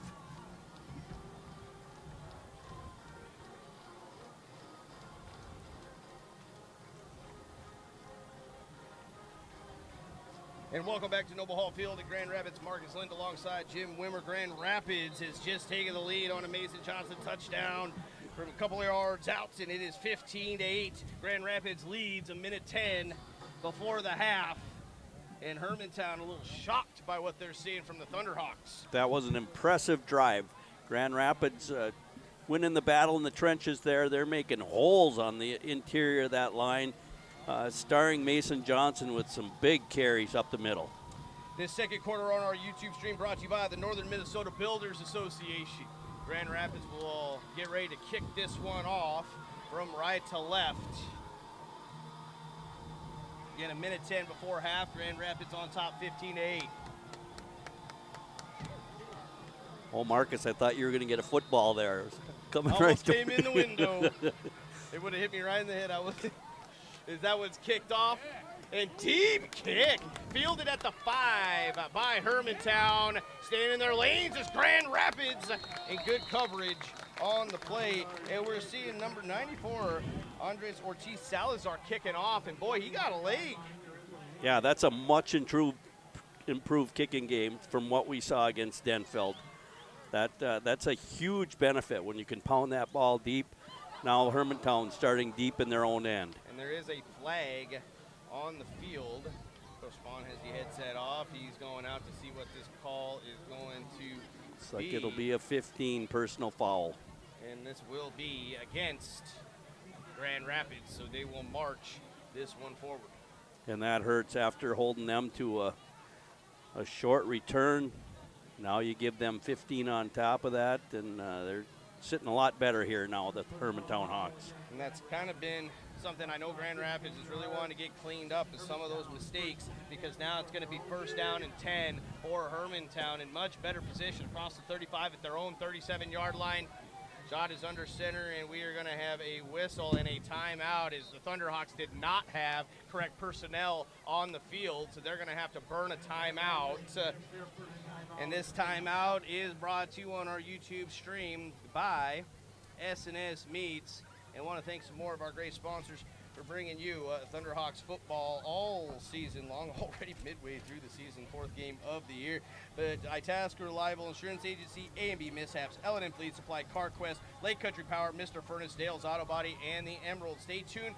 Going to be a little bit of an extended halftime show here in Grand Rapids due to the homecoming, and the 94 team is being recognized tonight. The band's going to be playing homecoming royalty. Will be also showcased here at the half, and Jason Merritt, I believe, will have some more interviews with some of the members of that 94 football team of Grand Rapids, one of the best ever in Grand Rapids history.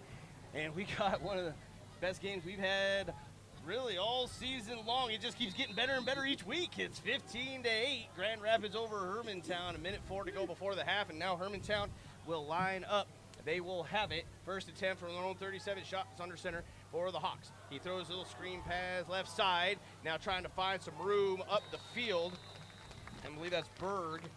And Hermantown will have to hurry. That is going to be now second down at the their own 44-yard line for the Hawks.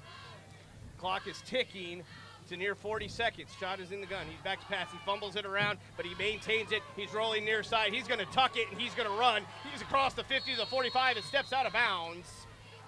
It's a good heads-up play by the multiple-year starter for Hermantown. And you can tell his experience there. He knew where he needed to get, and he got out of bounds, and it's going to be first and 10 for Hermantown. Now across the 45-yard line of Grand Rapids. They'll have it at the 43. They had some trouble on the exchange there between Schott and the center. He was able to pick that ball up off the carpet and made the decision to tuck and run. He showed some speed. Ball on the near side hash. It's first and 10 at the Grand Rapids 43-yard line. Hermantown with the ball, trailing 15-8. 34 seconds left to go before halftime.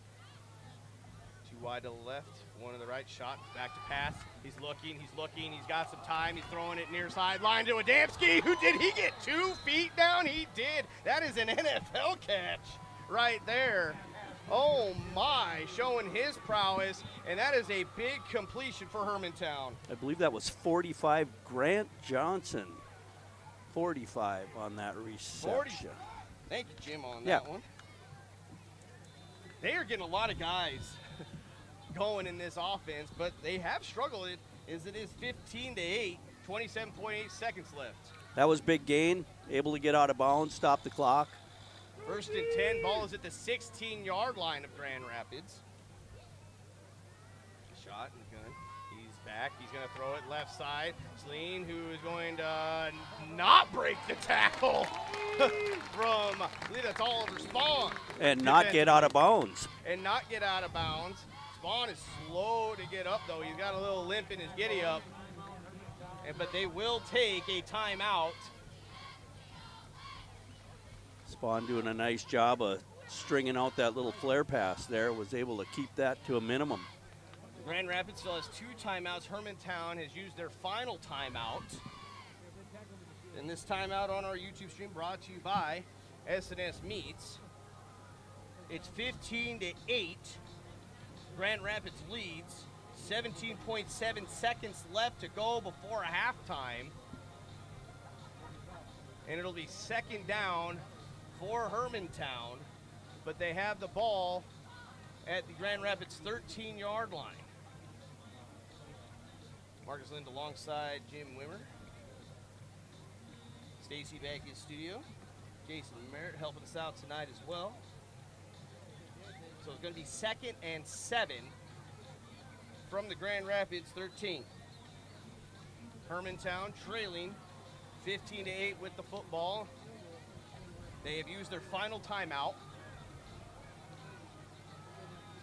Shot comes in. He's telling his receivers what he's got going on here is he's got twins to the right. And they're saying in there is going to be 18 seconds flat instead of 17.7. Interesting. So it gives them 0.3 seconds back on the clock. But the officials are going to get the ball set. And here we go. It's leaning to the right of Schott, who stands back from center. Schott rolls to his right. He's under pressure. He throws it. It's caught. Touchdown. But a flag on the play. That might have been a block in the back. And it is against Hermantown, and that negates the touchdown. And the crowd here in Grand Rapids making some noise. And there's been some interesting contact out there between the Grand Rapids line and the Hermantown line, and I'm glad to see that they finally called something there. So this will back Hermantown up significantly into past the 20-yard line. Down remains 2nd down. They'll have the ball at the Grand Rapids 23. Twins to the right, single receiver to the left. Shot in the gun with the running back to his right.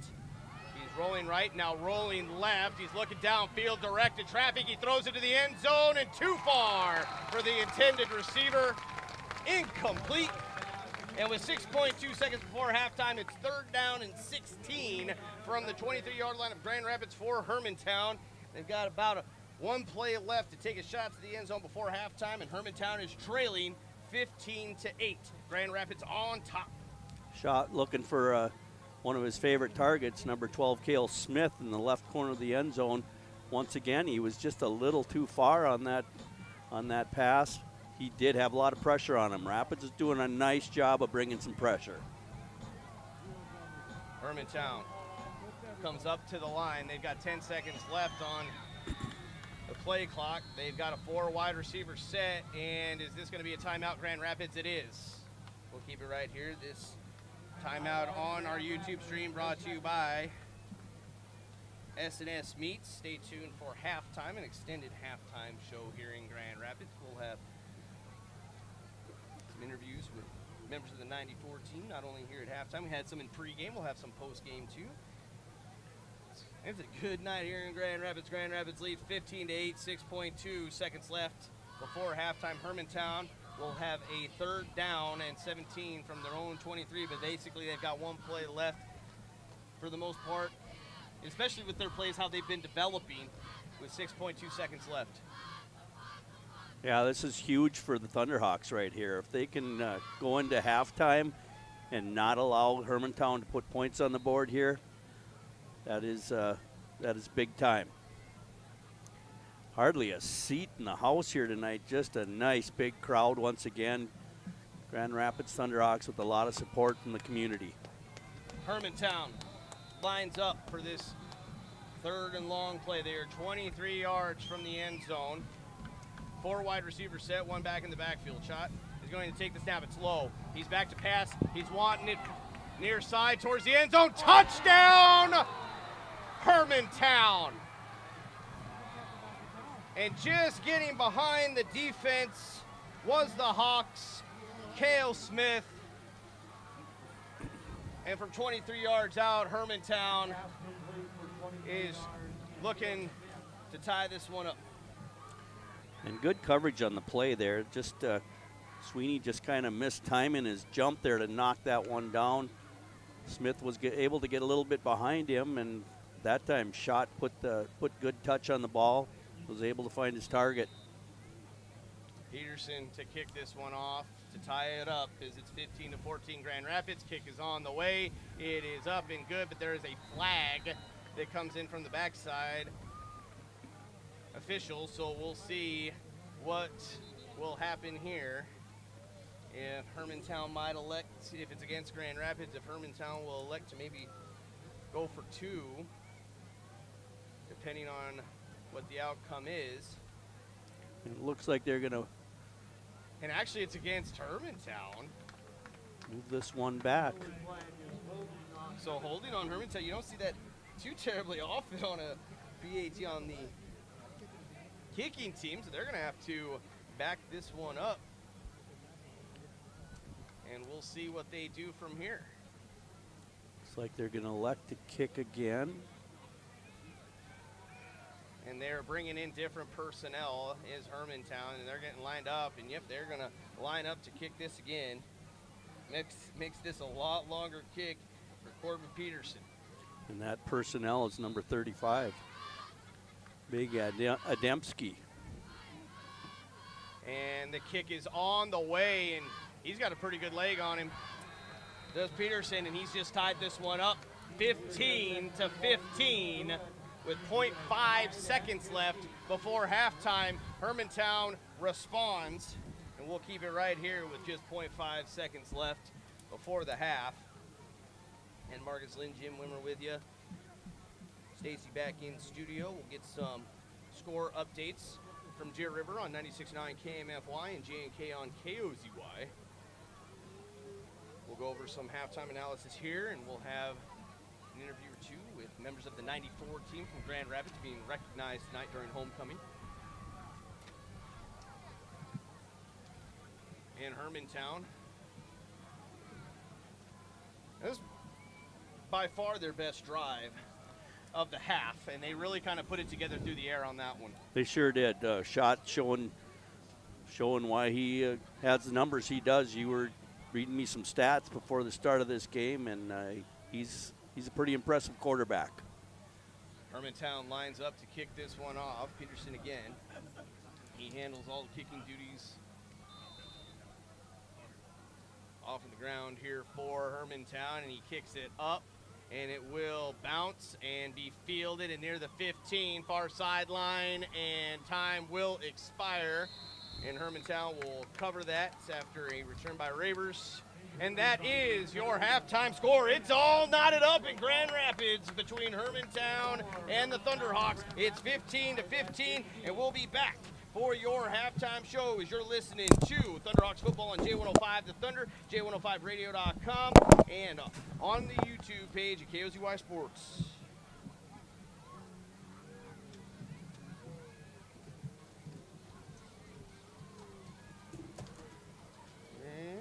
Give me just a quick chew here, Stacy, to get my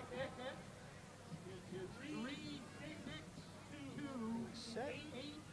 And our halftime show on our YouTube stream is brought to you by the Pregame Electric.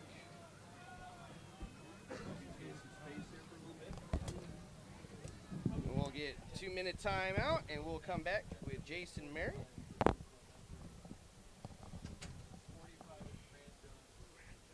And to that, we got a couple minutes here, and we'll get you guys going. Yeah. All split the spot. Start that again. All split the pot proceeds and donations tonight support Tackle Cancer, benefiting Randy Shaver Cancer Research and Community Fund, a Minnesota-based organization funding research, prevention, treatment, and other programs relating to the needs of the cancer community. September is School Board Recognition 30 seconds.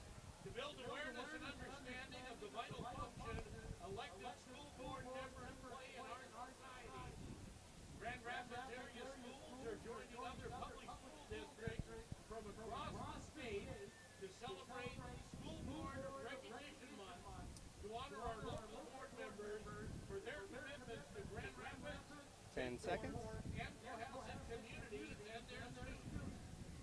Strong schools help build strong communities, and our school board Welcome back to Noble Hall Field in Grand Rapids. It is halftime between Grand Rapids and Hermantown, and it is all tied up 15-15. If you're watching on our YouTube stream, It is brought to you by Pregame Electric is our halftime. The band will be playing here very shortly. And we have Jason Merritt joining us now as we have members of the 94 team joining us here in Grand Rapids as they are being recognized this evening. So, Jason, I'll have you take it away. All right, thank you, Marcus. I'd like to welcome up to the booth here tonight another member of that 94 team, Chris Brown. Brownie, thanks for coming up, man. Thanks for having me, man. You bet.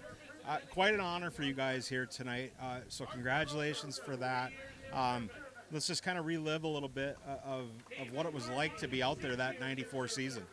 You know, it was kind of a culmination of a lifetime with that same group of boys, and you know, we had some success growing up, and you know, when I look back on that, and been fortunate to coach at the collegiate level in baseball for 25 years and do some special things, and you hear teams at the end of the year that raise the hardware and that do special things, and the common theme over and over and over again is what a great locker room, what a great group of guys, the chemistry and the atmosphere, and you know, and at the time we weren't really cognizant of that.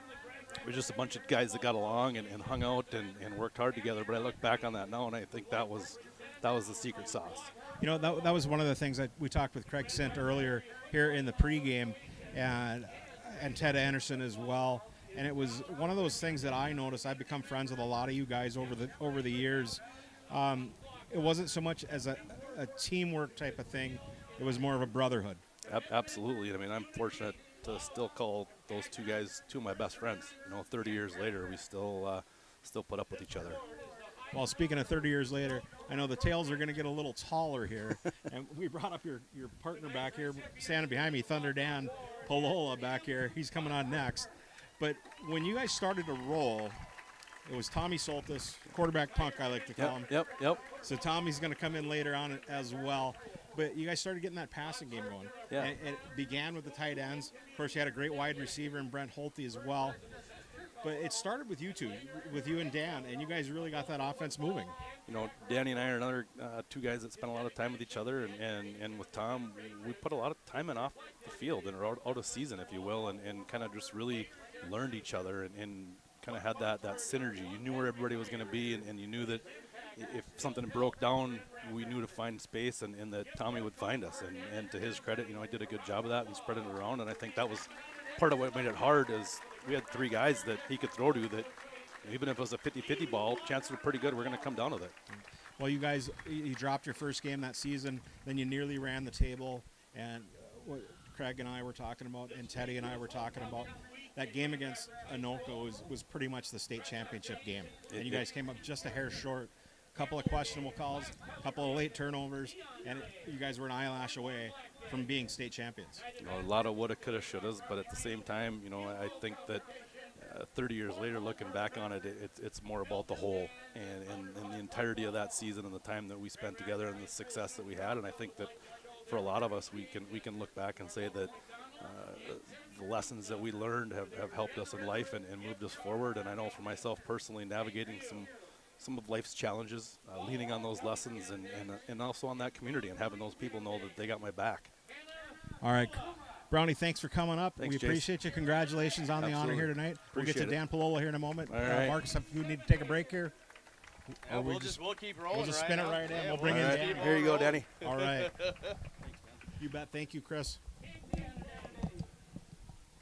Now we got the second half of the duo here. Welcome back to the booth, back to Grand Rapids. Thunder Dan Palola. How's it going? Good, Jace. Thanks. All right, Thanks my for man. having me. You know, you and I become friends, have been friends for a long, long time. So sincerest congratulations on the honor for you guys here this evening. And just thanks for coming up. Yeah, thanks for having me. It's been a great night, and a lot of memories come back, seeing all the guys, and it's just been a phenomenal night so far. Thanks for having me. You bet, you bet. So Chris and I were talking, I talked with Teddy and Craig as well. Just kind of a magical season, that 94 season. Drop your first game, then nearly run the table, go almost all the way, eyelash away from winning the state championship. What was that whole season like for you? It was great. I mean, you know, you talk about that first game. I think that was one of the best things that happened to us. You know, losing that first game, it kind of woke us up and kind of told us, you know, we gotta bear down and really work at this thing to get there. And that's what happened for the rest of the season. And yeah, we came up just a little bit short. They made a couple more plays in that Metrodome game, but it truly was a magical season for us. You know, one of the things I was, and you and Chris were kind of the go-to guys. You were the tight ends on that team, and when your offense really started to go in that '94 season, when Tommy Soltis got that passing game going, he relied on you guys. Also, Brent Holte, but you tight ends were integral on that offense. Yeah, the running game and then Brent Holte on the outside really opened up that middle of the field for us. And you know, Tommy would see us streaking across the field, and he'd put it right on the numbers for us. And you know, it was a lot of fun. And Tommy made us look good out there. Well, coming back here, obviously you didn't play on this field, just a couple of blocks away down the street here. A lot of memories on that Legion field, and one of the big ones was that goal line stand against Moorhead in the section championship game. They hated Moorhead's plugs, and you guys, and it wasn't just 4 plays from inside the 5, because there was a couple of penalties in there, so it was more like 5 or 6 plays from inside the 5, and your defense stood up and held. Yeah, I mean, that was kind of the thing that I think of about that season is that goal line stand. I mean, we had our backs up against the wall. They're late in the game a couple times, and like you said, you know, 4 or 5 plays inside the 5-yard line, and we stepped up and stopped them, and it was so much fun. And you guys kind of rolled on after that all the way up into the Metrodome. You got to that semifinal matchup, and again, just a hair shy on that one. But it's one of the greatest runs of Grand Rapids football in their history. Yeah, I mean, to get to the Metrodome that year, it meant a lot. Like you said, we came up just a little bit short. They made a couple more plays than us. We played really well that game, but like I said, they just made a couple more plays than us and ended up beating us on that field goal. But we played well. We hung with them, and it was truly a great season. All right, well, congratulations on the honor here tonight. Thank you again for joining us. We'll talk to you soon. Great. Thanks a lot, Jason. You bet. Well, thank you, Jason, for bringing these guys in, talking with us. It's been awesome hearing the stories, and we'll take a quick time out, and we'll be back for more as you're listening to Thunderhawks football. It's at halftime. It's all tied up between Grand Rapids and Hermantown, 15-15.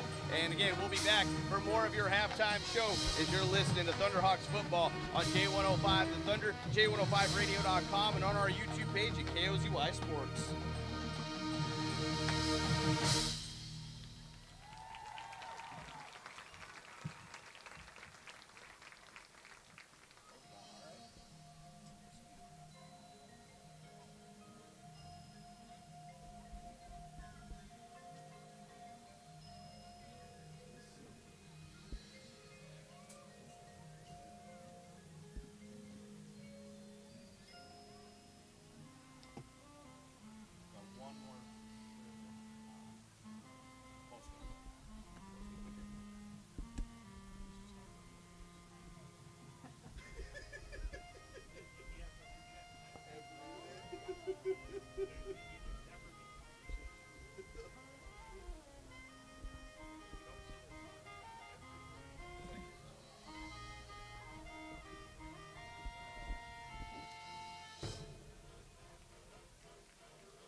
Marcus Lind with you alongside Jim Wimmer, Jason Merritt with us too, as we've had members of the 94 team for Grand Rapids visiting with us, had them in pregame, have them halftime as well, just hearing those stories, absolutely amazing.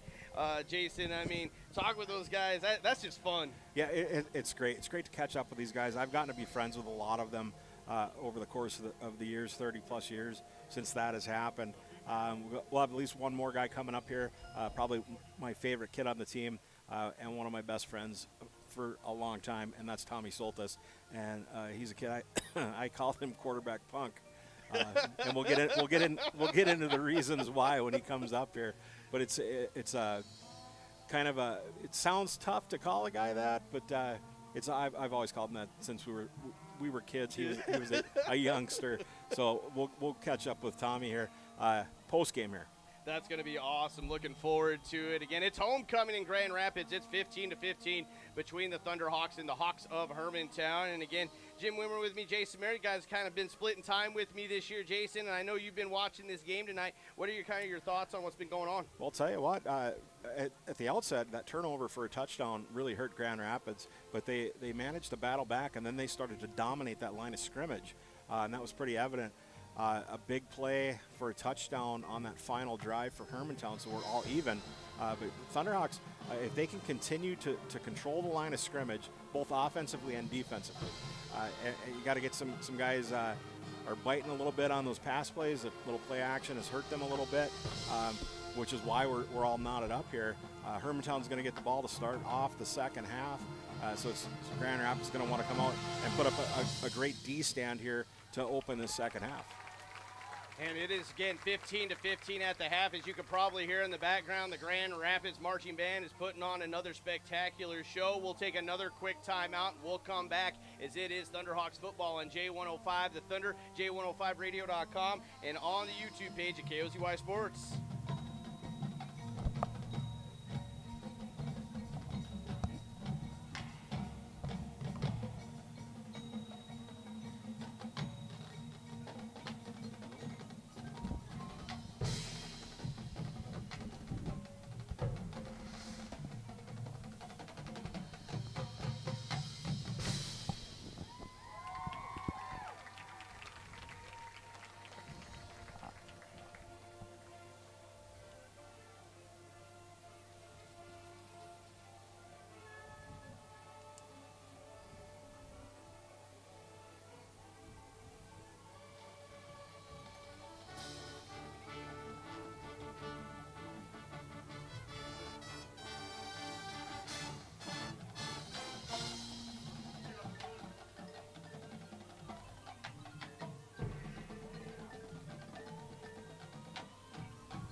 You say somebody was mooning somebody out there?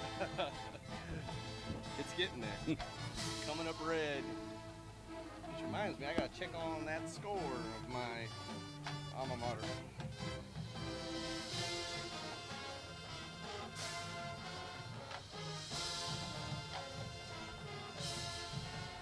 Ooh, got a good one.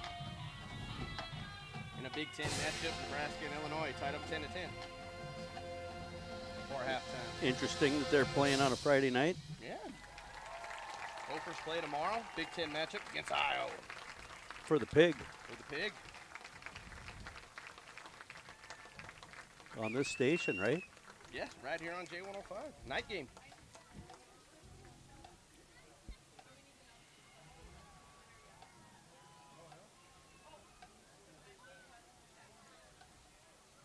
Welcome back to Noble Hall Field in Grand Rapids. Marcus Lind alongside Jim Wimmer, Jason Merritt helping us out too, interviewing some members of the 94 team being recognized here at homecoming in Grand Rapids. Boy, those stories are fantastic. And, you know, Jim, as Jason mentioned, though, you know, we kind of talked a little bit about that first half. I mean, Grand Rapids dominating that line of scrimmage, but, you know, that turnover early had Hermantown up as they had the pick six. They were up 8-0. Grand Rapids comes back, but Grand Rapids got to tighten up a little bit on that coverage as we saw Hermantown start to get that pass game going late, was able to score right before halftime to tie this one up 15-15. Yeah, and give Schott some credit. He was throwing dimes out there, so he was certainly putting the ball in the right place, Rapids was the coverage was okay. They just weren't all over them. And if you're watching on our YouTube page, as we just saw the Grand Rapids Marching Band putting on another spectacular show. Gundy's down there. They've got the cool GR bands, the black jerseys going on down there for some of the staff as the band is making their way off of the field. But our halftime brought to you by Pregame Electric on our YouTube stream. And boy, it is a warm night as the moon rises a little red and orangish over to our left as Hermantown is in that left end zone as they just broke their huddle. Grand Rapids just coming out of the shed to our right. And I know I've got the jacket off. I'm starting to sweat a little bit. Even old Sheldon's taking the jacket off, and he's getting fired up here in the press box tonight. Sheldon Willis handling PA duties again. He calls a lot of games. He's been calling that Grand Rapids volleyball team for us all season long. Yeah, and last I heard they were undefeated. I think they lost one to Esco here recently, but just lost to Bemidji last night. Okay. But hey, those as we've been talking, even with that 94 team for Grand Rapids, they lost that first game of the season. But you take those losses, you learn from them, keep coming back stronger and stronger. I know that Grand Rapids volleyball team going to be in a good place. And they have a lot of tradition over there as well. I believe they're three consecutive years down to the state tournament. So great program going over there with the volleyball team. And if you're just joining us again, it is a 15-15 ball game. And Jim, I mean, as we mentioned, Hermantown kind of starts it off with the pick. They get up 8-0. Grand in a very fast-moving first quarter. Second quarter slowed down significantly in comparison to the first quarter. Grand Rapids was able to put on a couple of touchdowns running the football. Mason Johnson just putting on a show. Doing some really good things too. Really, but all the running backs, whether it was Thiel or Jesperson, Ravers doing some really good things too. Spawn also. It's been a lot of talent, but the guys up front winning those battles. But then it was Hermantown right before the half, just seconds before the half. They had it 3rd and long, threw it down, as you mentioned, Shot really finding his target and getting the touchdown with Cale Smith. So it's all knotted up, 15-15. Yeah, Shot spreading the ball around. He seems to like Smith a lot, but he was able to. He was looking to go to a number of receivers, so he's not afraid to spread that ball around, and they did it. I think that's why we ended up with a slower second quarter. Just a lot of passing game and plays going out of bounds and incomplete passes. It just slows the game down a lot. But Rapids doing a great job with their running game, really that inside run, and then Spawn making good choices on that option game.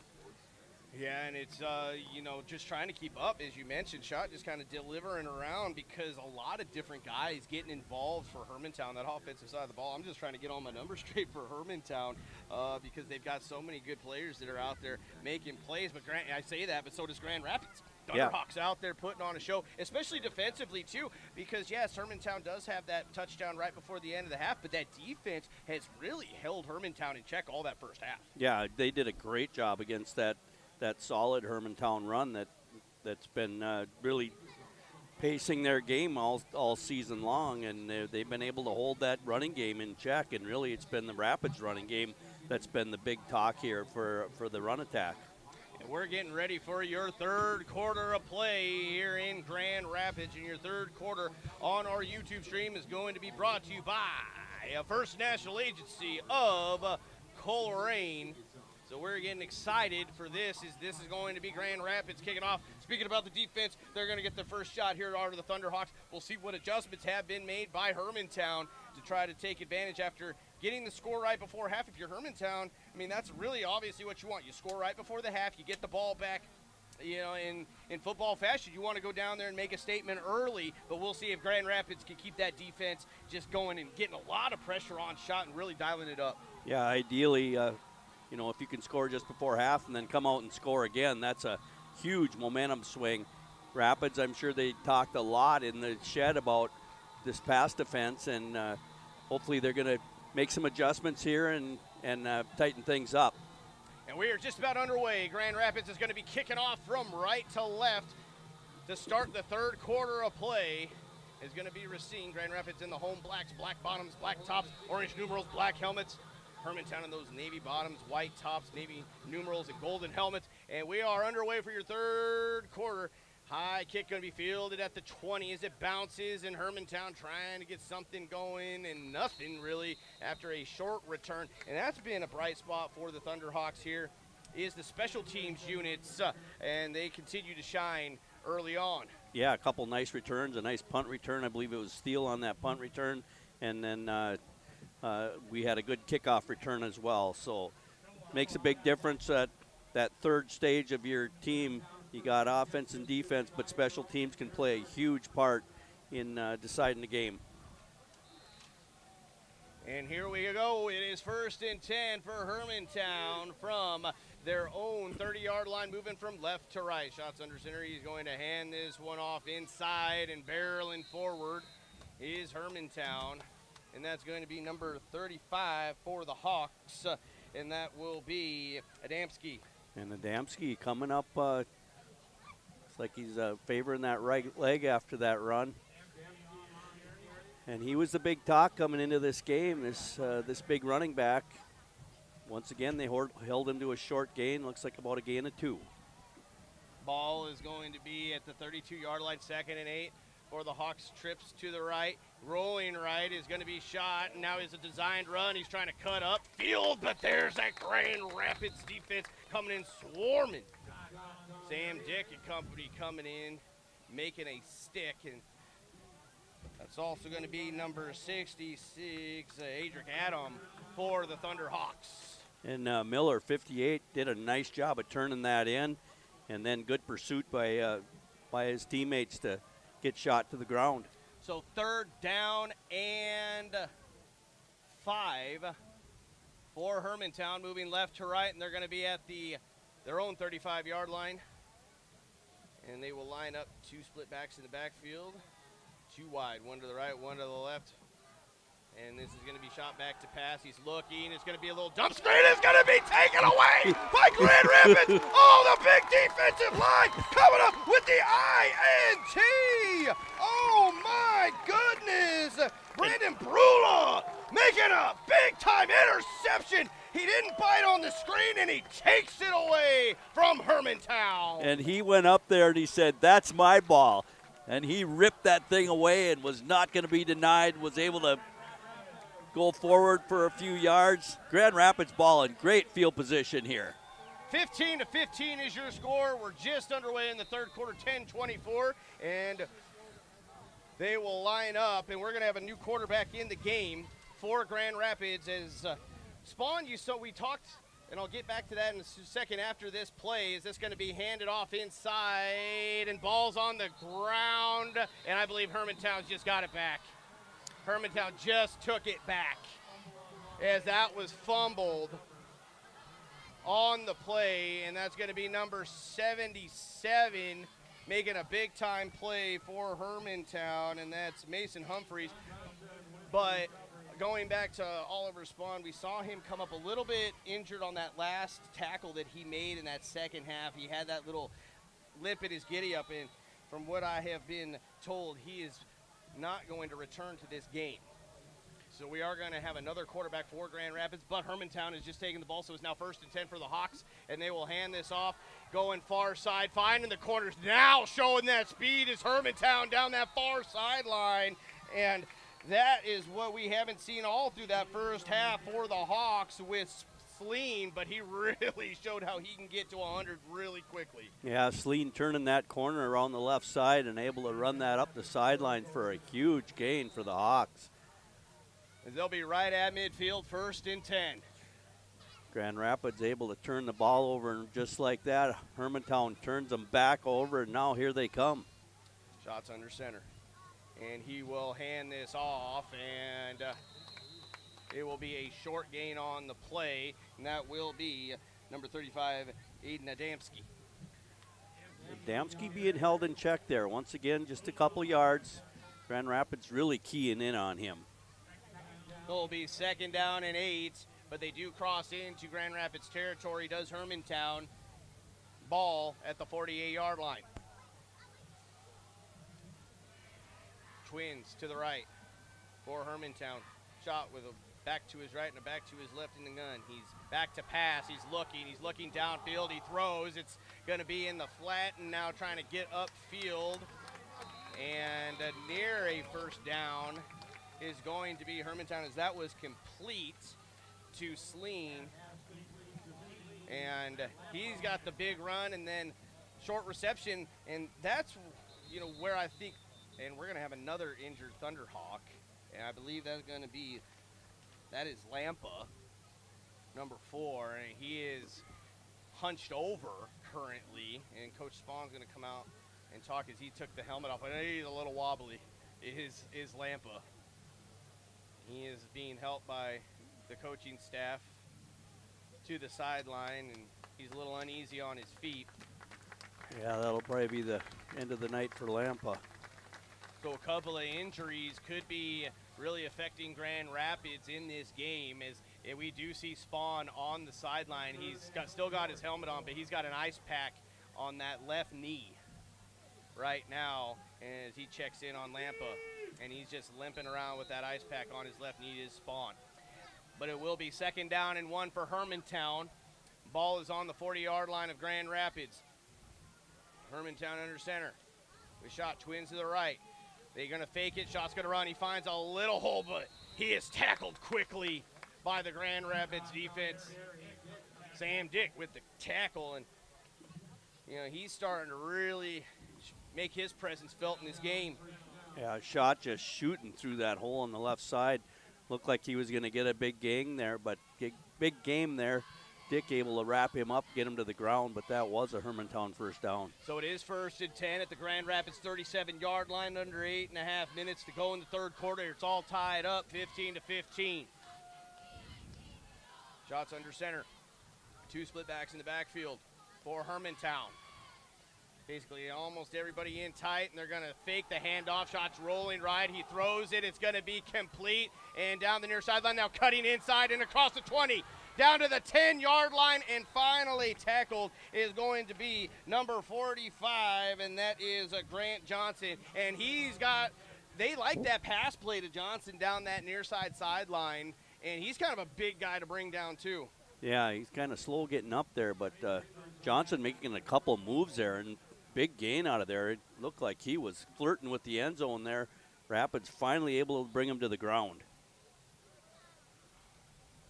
Be 1st and goal for Hermantown, and the ball spotted right at the 10-yard line. 15-15 is your score. Hermantown under center with Shot. Twins to the left. Shot hands this off. Sleen finds a little gap. Touchdown, Hermantown. And they have just taken the lead, and the crowd has gotten quiet here in Grand Rapids. And just like that, Rapids able to pick off that pass. Looked like the momentum had swung back to us.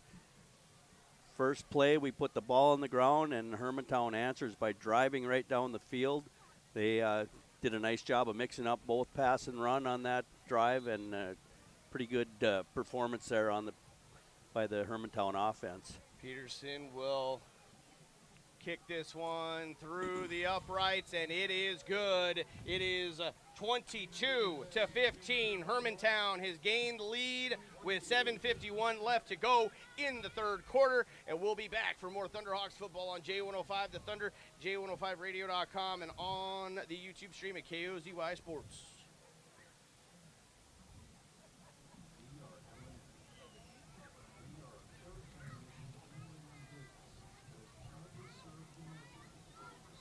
Thank you, Stacy. Let me know if that continues.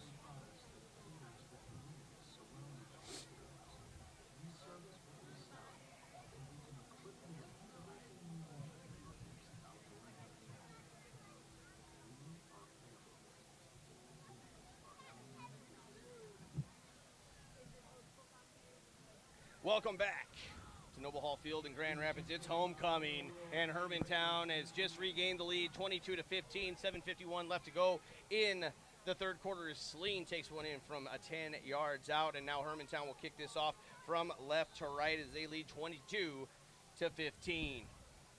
And the kick is on the way, and it's going to be fielded by Rabers. He mishandles it and now picks it up inside the 10. Now crosses the 10, crosses the 15, still on his feet to near the 20-yard line.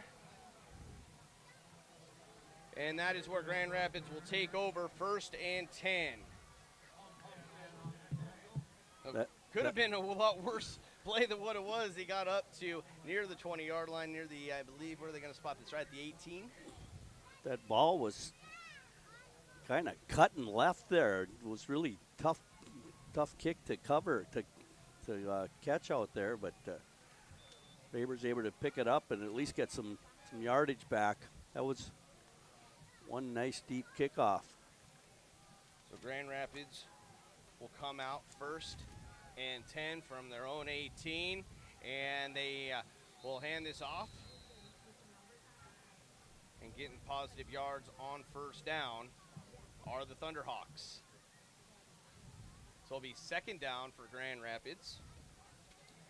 Again, on our YouTube stream, our 3rd quarter, brought to you by First National Agency of Coleraine.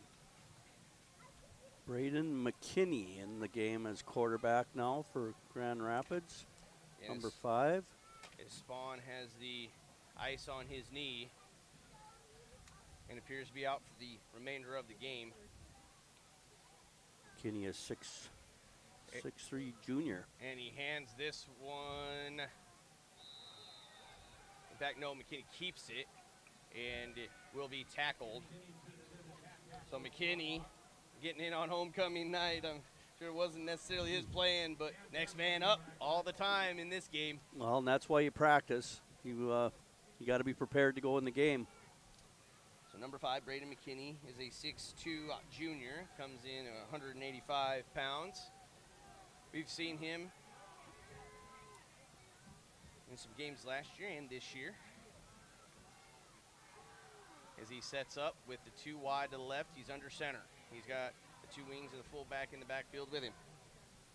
And he will hand this off, and it's going to be Jesperson! And Jesperson's breaking free down the 50! He's to the 30, far sideline, 20, 10, 5, touchdown to the homecoming king, Dougie Jesperson! Oh my goodness! Jesperson with a 77-yard touchdown run was able to break free through that right side, and he was gone. Hermantown chasing him, trying to run him down. They just couldn't catch up. And that is exactly what you need if you're Grand Rapids. One of the leaders on this team, Dougie Jesperson. He comes off, he's got the hands on the hips. Boy, he was running. Big time play for Grand Rapids. And they have it within 1, 22-21, and they are running on to kick the PAT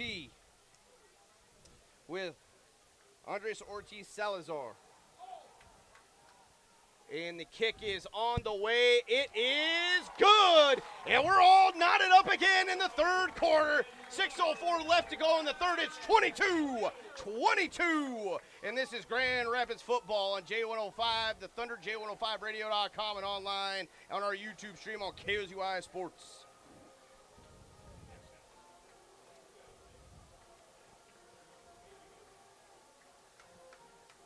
Well, that was just what the doctor ordered right there.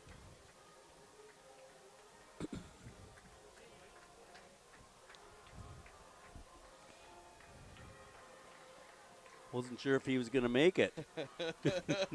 He had enough in the tank. He had enough. And welcome back to Noble Hall Field in Grand Rapids. And it's a tie ball game between Hermantown and Grand Rapids. 6:04 left to go in the 3rd quarter. It's 22-22. Hermantown coming out and responding in the 3rd quarter to take the lead. And things got quiet here in Grand Rapids till just moments ago when Dougie Jesperson took it. Big time run all the way down the field for a touchdown. Yeah, he brought the crowd off their feet. They were up and screaming. 77 yards, Doug Jesperson. What a nice run. So now Grand Rapids will kick this one off. Again, moving from right to left here in the 3rd quarter. Ortiz Salazar will kick this one off. Another deep kick and going to be fielded at the 10 by Hermantown. And Grand Rapids covering well again, and they will be shy of the 25 for starting field position will be the Hawks. Once again, our special teams looking good out there. Really good kick coverage, holding Hermantown to about 10 yards on that return. And on 96.9 KMFY for a score update, Deer River leads 19-0 to start the fourth quarter. So Deer River, after losing last week, rebounding this week, trying to get another win. On 96.9 KMFY, David Moody on the call. Mood Dog. First and 10 from their own 23 is Hermantown. And they will pitch it left side, and that's going to be Sleen into Grand Rapids defense flying around, and not a lot going on that carry for Hermantown. Great job stringing out that that left side sweep. A lot of black helmets over there. It'll be second down for the Hawks. 5.5 minutes left to go in the third. It's all tied up, 22-22, just a gain of 1 and 2nd and 9 from the 24-yard line. Their own 24-yard line is Hermantown moving from left to right. Shots under center. He's got one split out to the right, one split wide out to the left. Two backs in the backfield split. Shot is going to roll to his right. He's looking downfield, and throws it incomplete. And hit one of the little managers on the sideline, did the intended receiver, number 12, Cale Smith, but everybody looks to be okay, which is always a positive. Yeah, he's giving fist bumps down there, so it looks like. He took a big shot, though. Tell you what. Yeah, he's got smiles on his face down there. He's got smiles. He's like, yeah, I can take a hit. Yeah, once again, shot was a little long with that pass, so trying to find his favorite receiver there, Mr. Smith.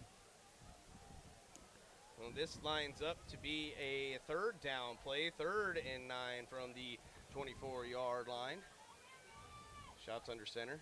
4 wide receivers set. He's back to pass, throws it deep near side, and it's complete for a first down inside Grand Rapids territory. Number 14, Landenberg. Yeah, and good coverage there by Thiel. He was right with him, but Berg just able to twist his body around a little bit and gather that one in. And that's a big conversion, and you know, they've been trying, has Hermantown, really all game to get some deep passes going. They haven't completed a lot of them, but when they have, it has hurt Grand Rapids. It's all tied up 22-22 under 5 minutes to play. Third quarter, Hermantown has the ball, 1st and 10 from the Thunderhawk 42-yard line. Quarterback for the Hawks is under center his shot. He sends a man in motion from left to right. He's going to take it himself, and the hole opens wide up in the middle. Shot's going to take it to the 20. All sorts of speed. 10, 5, touchdown, Hermantown. Yeah, Wow. Hermantown obviously saw something there. That hole just parted and shot. Took one step back and the rest forward all the way to the end zone. There was nobody covering that middle. Yeah, they must have, again, it looked like that play they'd been waiting for because he attacked it right away. And now Hermantown has regained the lead. We are having a lot of score changes here in this one. And Peterson will line up for the PAT. It's 28-22, Hermantown 4:39, third quarter. Kick is on the way for the extra point, and it is good. Hermantown extends the lead by another point, and it is 29-22 Hermantown, and we'll be back for Grand Rapids Response on J105 The Thunder, J105radio.com, and on the YouTube stream at KOZY Sports.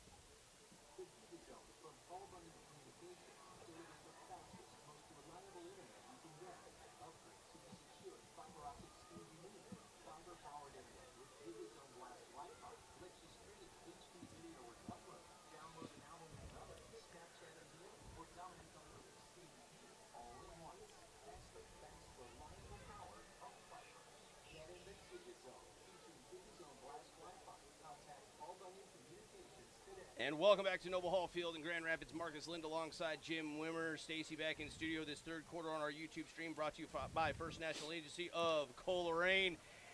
And here in the third quarter, it is 4:39 left. Hermantown has regained the lead 29-22 after the shot run for a touchdown. And they will be kicking this one off from left to right, are the Hawks. This game turned out to be everything we were hoping for.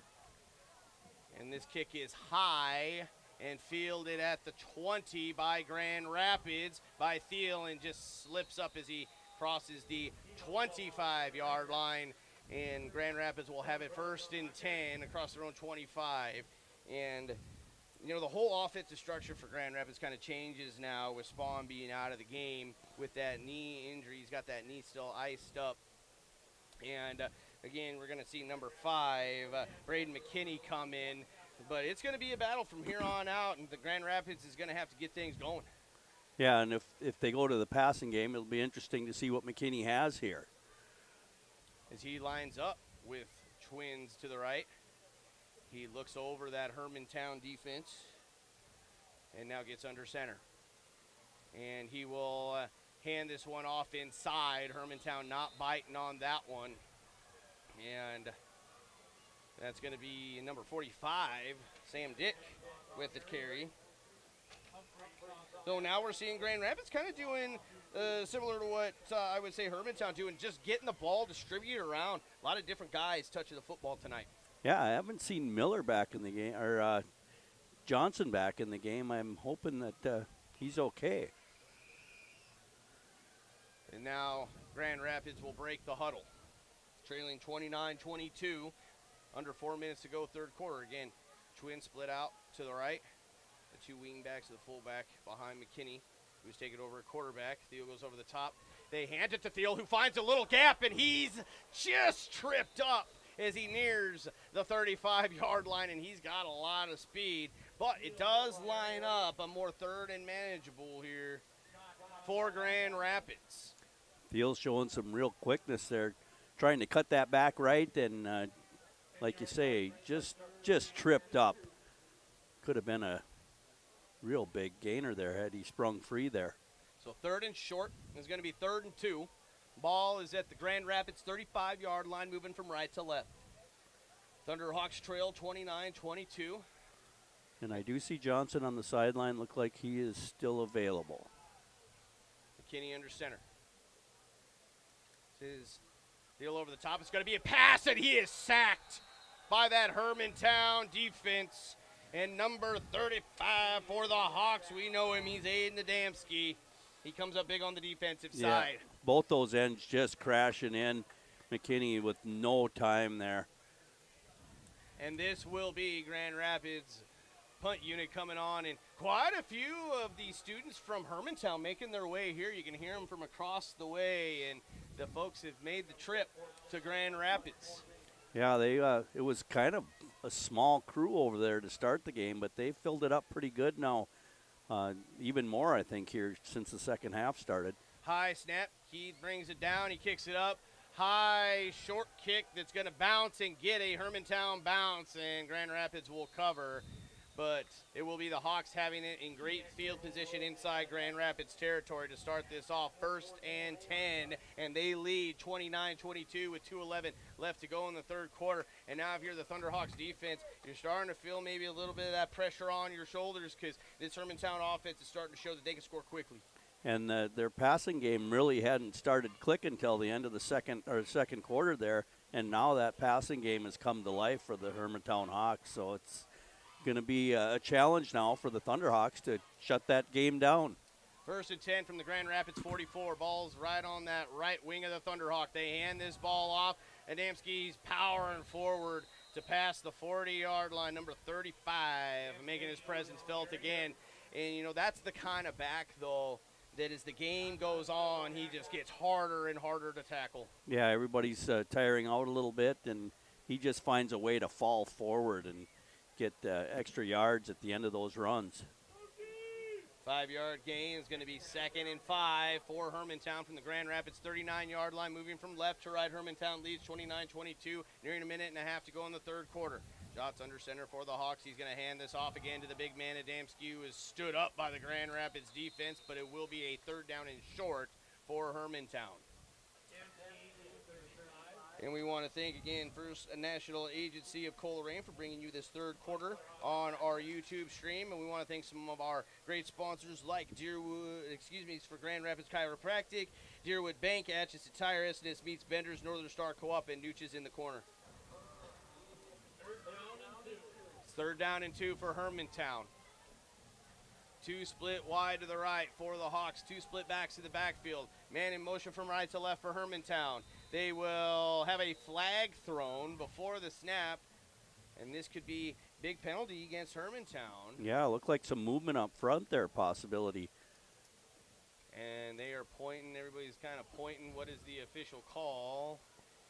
And we will get it here, and this will back up Hermantown, and it is a false start. And what is a 3rd and 2 now lines up to 3rd and 7. So that's a big penalty against Hermantown and an opportunity for Grand Rapids. Maybe make a stick and put Hermantown into a decision mode as they are at the 41-yard line of the Thunderhawks, leading 29-22 with 40 seconds and counting in the third quarter. And Hermantown comes up to the line. Shots in the gun, one back to his right, one to the left, twins to the right. His low snap, he's rolling to his right, looking downfield, throwing, and it's going to be near sideline, and we're going to have a flag as Ravers, I think, might have known he was beat and just kind of he tackled the receiver. Yeah, and that's an easy call for the officials on that one. And it's tough to do, but you got to play the ball, and it's just one of those things. As a defensive back myself back in the day, you just have to learn how to play that ball. It's a tough job, but Ravers playing the receiver and kind of face guarding him there, and ended up taking him to the ground. That's going to get called every time. And that will be a 1st down and 10 for Hermantown. And they will be lined up at the 26-yard line. Moving from left to right. Grand Rapids, 26-yard line for Hermantown. 2 split out to the left, 1 tight to the right, 1 back in the backfield to the left of Schott, who stands back and letting that play clock go down. They're actually going to just let the quarter run out, too. So they lead, does Hermantown, at the end of 3. It's 29-22, and we're going to head to your fourth quarter of play as you're listening to Thunderhawks football on J105 The Thunder, J105radio.com, and online at KOZY Sports on the YouTube stream.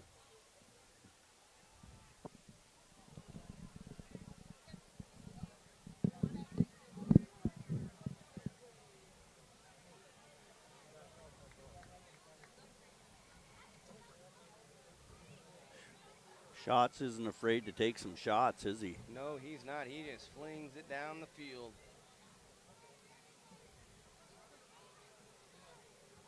And our fourth quarter is going to be brought to you on our YouTube stream by Ray Sport and Cycle.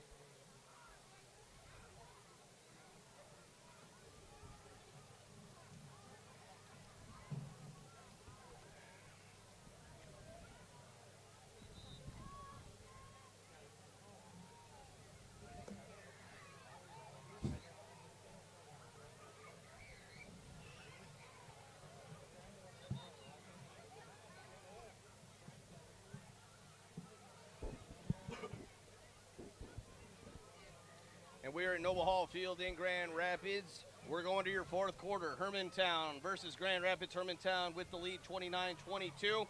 Your fourth quarter on our YouTube stream, brought to you by Rays Sport and Cycle. Thank you to all of our sponsors making all of these games possible for us to cover. Hermantown will have it moving right to left in this fourth quarter. It's 1st and 10 from the Grand Rapids 26-yard line. Shot. Takes a snap, he hands it off to Celine, who's trying to get the corner right side and does. And he's going to have a 1st down and more, getting deeper into that Thunderhawks territory, crossing that 15-yard line. Hermantown finding success with that sweep play now. We're just not turning that ball in.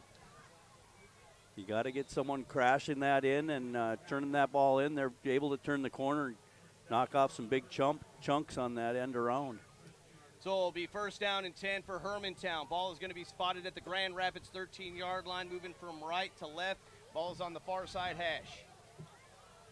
Shot's going to be under center for the Hawks.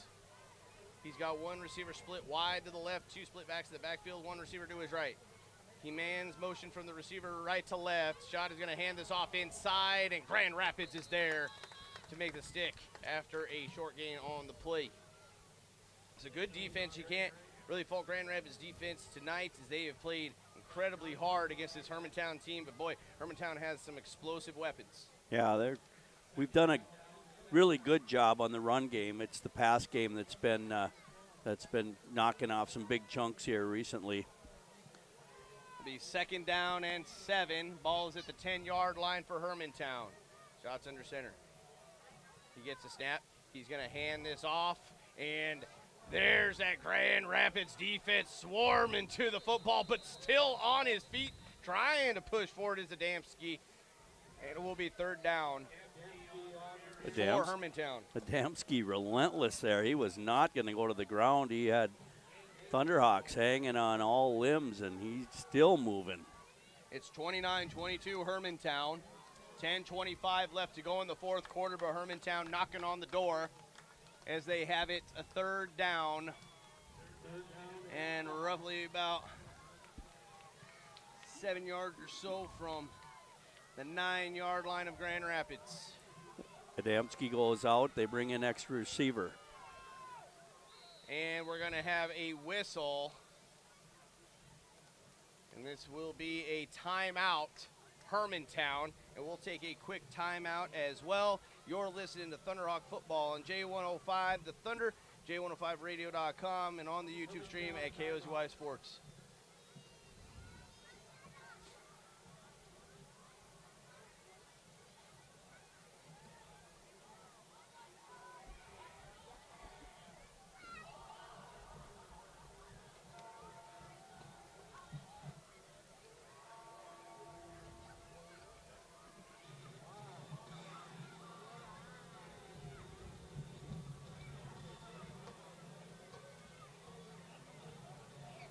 We're at Noble Hall Field in Grand Rapids. Marcus Lind alongside Jim Wimmer, Stacy back in studio. That's timeout on our YouTube stream brought to you by S&S Meats.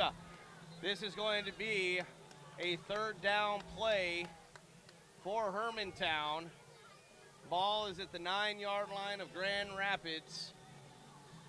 Can Grand Rapids stand strong on defense here as they trail with 10 minutes left to go in the fourth quarter, 29-22, but Hermantown wanting to extend that lead. And they put the lone deep back in the backfield is Adamski. He's the big man. Shots under center. And Grand Rapids is going to jump. They got him on the hard count. And that will move up to a very, very short, because it was, I believe, 3rd and 6. So this should be a 3rd and 1 for Hermantown, if I've done my math correctly. Yeah, and that'll put them right about the 5-yard line. So they're flirting with some points here again, Marcus. You know, this has really been a one-score game, regardless of which way we've gone. It's been tied for much of this game, but if Hermantown could get this up by 2 scores, Grand Rapids is really going to have to press here a little bit in the fourth quarter. We'll be under that 10-minute mark when they get the football back for the Thunderhawks. Although, hey, anything can happen. Grand Rapids has got a couple takeaways in this game. And it will be third down, and they're going to say 2 officially on the scoreboard. Ball is at the 5-yard line of Grand Rapids. Hermantown moving from right to left. Shot has it. He's overlooking his offense. He's got 2 back split in the backfield. Twins to the right. He's going to run it himself, and he will get in for the touchdown from 5 yards out. Kind of that same play he scored on last time, where he just sees a little gap in that middle of that defense and runs forward, and he'll have Hermantown up by 2 scores. Will, the 3-year starter for Hermantown, that is Alex Schott. Yeah, obviously they're finding a soft spot in that Grand Rapids defense right in the middle there. Schott going in basically untouched. Peterson lines up for the point after, and it is good. Hermantown extends the lead, 36-22. 9:57 left to go in the fourth quarter. We'll take a quick timeout, and we'll come back for more action here, Grand Rapids versus Hermantown on J105 The Thunder, J105radio.com, and on the YouTube stream at KOZY Sports.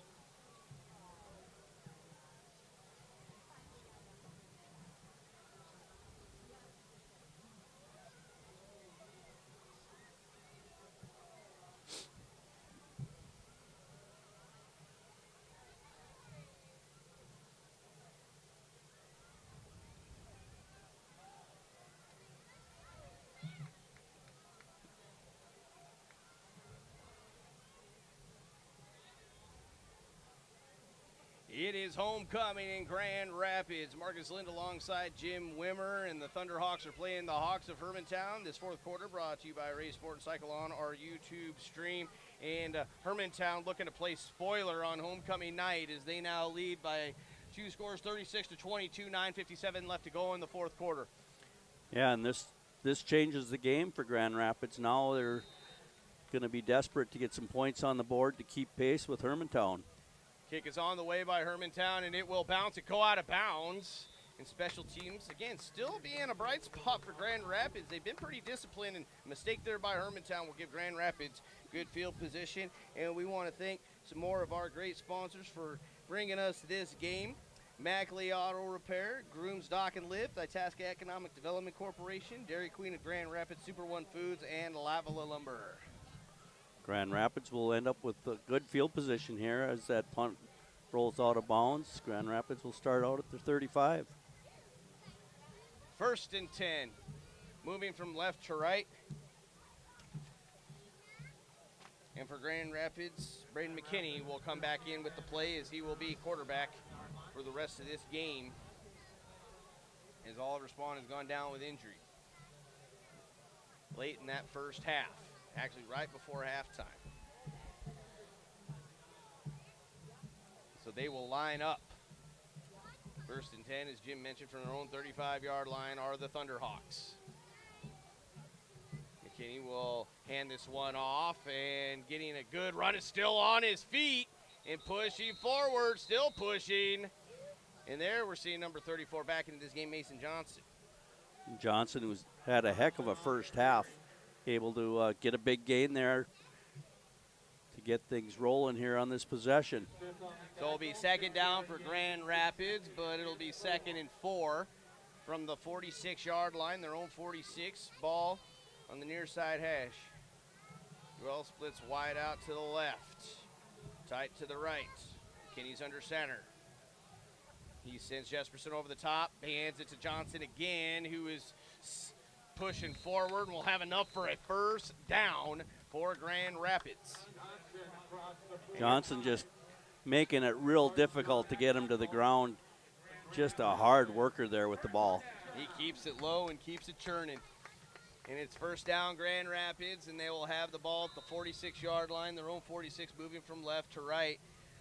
But really now the enemy also of Grand Rapids is the clock. Nearing 9 minutes to go in the game. It's 36-22 Hermantown. Grand Rapids hoping maybe they can break one of these runs and get something set up. McKinney's under center. Jesperson goes over the top. They hand it off. Johnson again. He's still pushing forward. And he will have another good game in the Hermantown territory past the 50-yard line. Yeah, once again, he just keeps those legs moving. You think they've got him stopped for about a 3-yard gain. He turns that into 8. And I'm excited to see what he can do in the offseason, just being so young. Mason Johnson, he is just a sophomore. He continues doing them squats at the weight room, and he's going to be a beast the next couple of years. But it will be ball on the Thunderhawk past midfield. It's 2nd and 4 from the Hermantown 48. McKinney under center for Grand Rapids. And he will not see his receiver, or his running back. I think there's a miscommunication on who was getting the ball, but McKinney does the right thing, just tucks it and gets upfield and keeps things moving forward, but it will be 3rd down for Grand Rapids. Yeah, broken play there, but McKinney had enough head on his shoulders to turn that thing upfield and pick up a couple. But now we're nearing 7.5 minutes left to go in the game. It's 36-22 Hermantown. 3rd and 2 from the Hermantown 46 for Grand Rapids. Johnson talking to McKinney. Now gets behind him, and all fours is the stance for Johnson. McKinney's under center.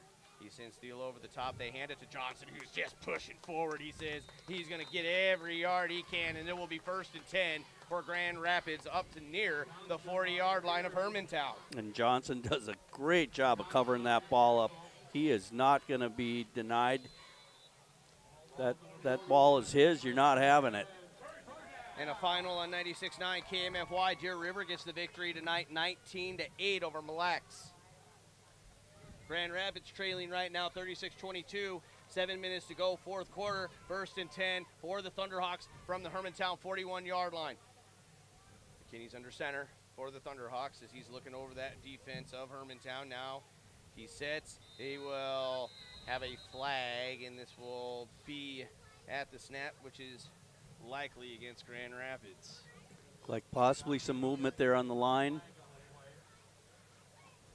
And the official will come up and give us the call here in the press box, and it will be movement against Grand Rapids, and that'll back them up 5. While we have a second, let's thank Grand Itasca Clinic and Hospital, Paul Bunyan Communications, Northland Portables, Grand Rapids State Bank, and Itasca Reliable Insurance Agency for bringing you Thunderhawks football. And now will be 1st down and long, 1st and 15. Ball at the Hermantown 46 for the Thunderhawks. And they will be back to passes. McKinney, he throws it, intercepted by Hermantown. And this could be another pick 6 down to the 10, 5, touchdown, Hermantown. 2 pick 6s on the night, and now they are up by 3 scores. And that was Schott, the quarterback, with that interception. He read McKinney there, was able to step in front of the receiver and take it to the house. 2 defensive touchdowns for Hermantown tonight. And they have opened this one up in the 4th quarter as they now lead 42-22, 6:32 left to go in the game. Yeah, all of a sudden this game feels way different. The shot giving a hug to his offensive lineman, his center. And he's the holder for the point after. Peterson continues to kick for Hermantown, but the officials are talking right now. I'm not sure what the discussion is the Hermantown coaching staff has kind of made their way slightly out onto the field. And they are waving off the flag. There's a little discussion about what was going on, and the Hermantown student section across the way is getting excited. And Hermantown looking to put another point on the board. Whistles have blown. Kick is up, and it's blocked by Grand Rapids. So Grand Rapids still out there making some noise. There's going to be number 80 for the Thunderhawks getting his hands up, and that's Eli Lane. Eli Lane feeling good about himself after that one. Blocking a kick, that's a lot of fun. But Hermantown does get the touchdown, and we'll take a quick timeout as you're listening to Thunderhawks football on J105 The Thunder, J105radio.com, and on the YouTube stream at KOZY Sports.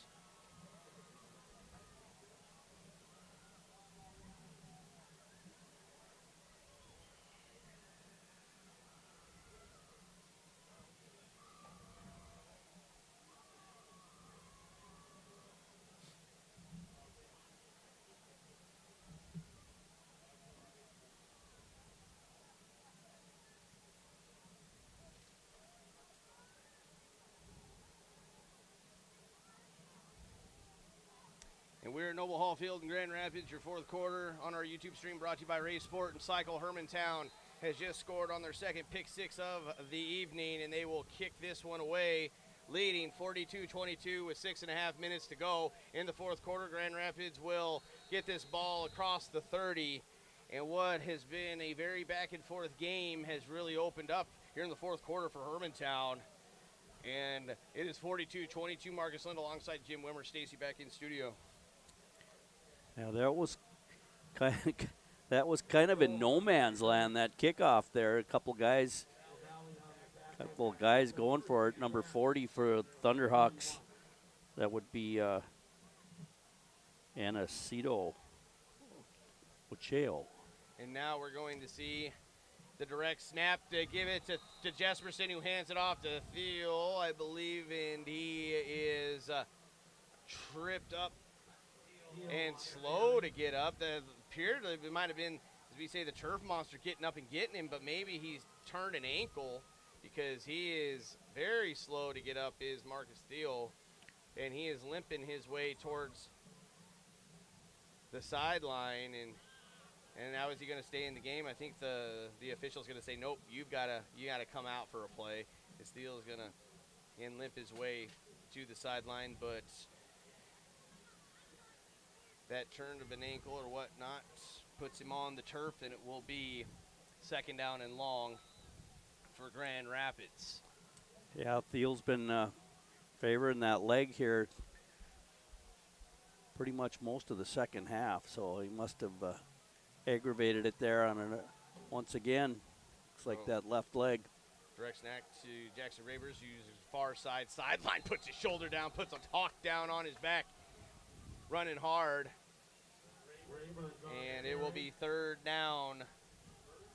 second down for, I had it right the first time. Third down for Grand Rapids. And looks like Grand Rapids is going to that double halfback set now with McKinney on the sideline. So 3rd and 6 for Grand Rapids, trailing 42-22, 5:45. In the fourth quarter, they're at their own 34-yard line. Direct snap, Jesperson goes middle of the field, breaking up to near the 40-yard line, and it will be 4th down for Grand Rapids. Nice gain there by Doug Jesperson. It's going to make it interesting here. Rapids might have to go for this. So Thiel comes back into the game. He gives the play to Jesperson, coming out as Engeldinger, and Grand Rapids will line up for this 4th down in one play. They are at their own 40-yard line, moving from left to right. 5:16 left to go in the game. It's 42-22 Hermantown. 2 split out to the right for Grand Rapids. Direct snap is going to go to Jesperson, who hands it off to Thiel, who is going to be stopped, I believe, right at the line of scrimmage at the 40. And that will turn it over to Hermantown. And again, Jim, what has been just a battle of a game, was tied up at halftime, has turned into the floodgates opening up here for Hermantown late. With 4:55 left to go, they lead 42-22, and they'll have it 1st and 10 from the Grand Rapids 40. It's kind of interesting. They went to Thiel on that play. He was just on the sidelines. I think he's still favoring that leg. It didn't look like he was able to really get any speed going on that sweep. So shot is under center for Hermantown, moving from right to left. They will hand this off to Damsky, and he will just power his way to up near the 35-yard line. It'll be second down for Hermantown. The Hawks lead 42-22, and let's thank some more of our great sponsors: A&B Mishaps, L&M Fleet Supply, CarQuest, Lake Country Power, Mr. Furnace, Dale's Auto Body, and the Emeralds. Yeah, it's interesting how a game can get away from you so quick. Just seems like it wasn't that long ago. It was 22 all, and now Grand Rapids 20 points down. And I think Hermantown really showed that explosiveness in that offense, and they're letting the clock tick. And they're just chewing things up. The shot comes in from the sideline. There's under 10 to go on the play clock. 2nd and 6 from the Grand Rapids 36. Hermantown with 2 split out to the left. Shots under center with 2 split backs in the backfield. They hand this off again. And being tackled by Grand Rapids is Sleen. That's going to be number 35 for Grand Rapids. and that's Austin Prebeck.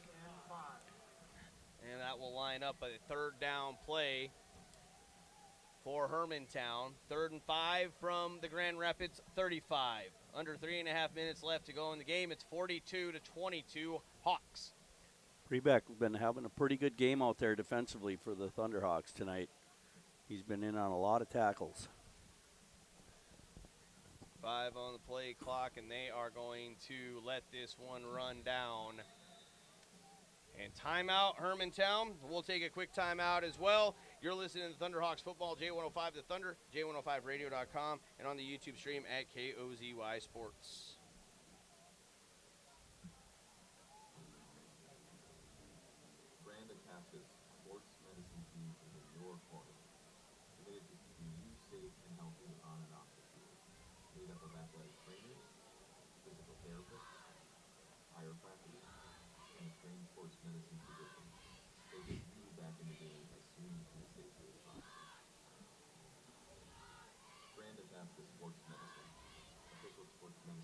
And we're at Noble Hall Field in Grand Rapids. This time out on our YouTube stream brought to you by SNS Meats.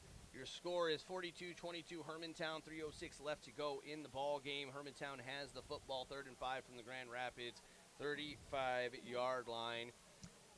And they are just chewing up the time here late in this game and looking to walk out of Grand Rapids and spoil homecoming for the Thunderhawks. And really, Marcus, when Spawn went out of the game, that was huge for the Thunderhawks. That's a huge loss. Your senior quarterback, he was having one heck of a game. Shots under center. And they will roll to the right, looking downfield, and he's just going to run. He is going to cross the 30 and go far sideline, still running, juking and jiving, and it'll be a first down, Hermantown, and a flag comes out late. We'll see who this one is on. It's like there were some extracurriculars at the end of that play. And we'll await who was part of that, whether it be Grand Rapids or Hermantown. Hermantown coach is making his way out to hear what that is. Coach Mike Zagelmeyer. 2:55. 4th quarter, 42-22.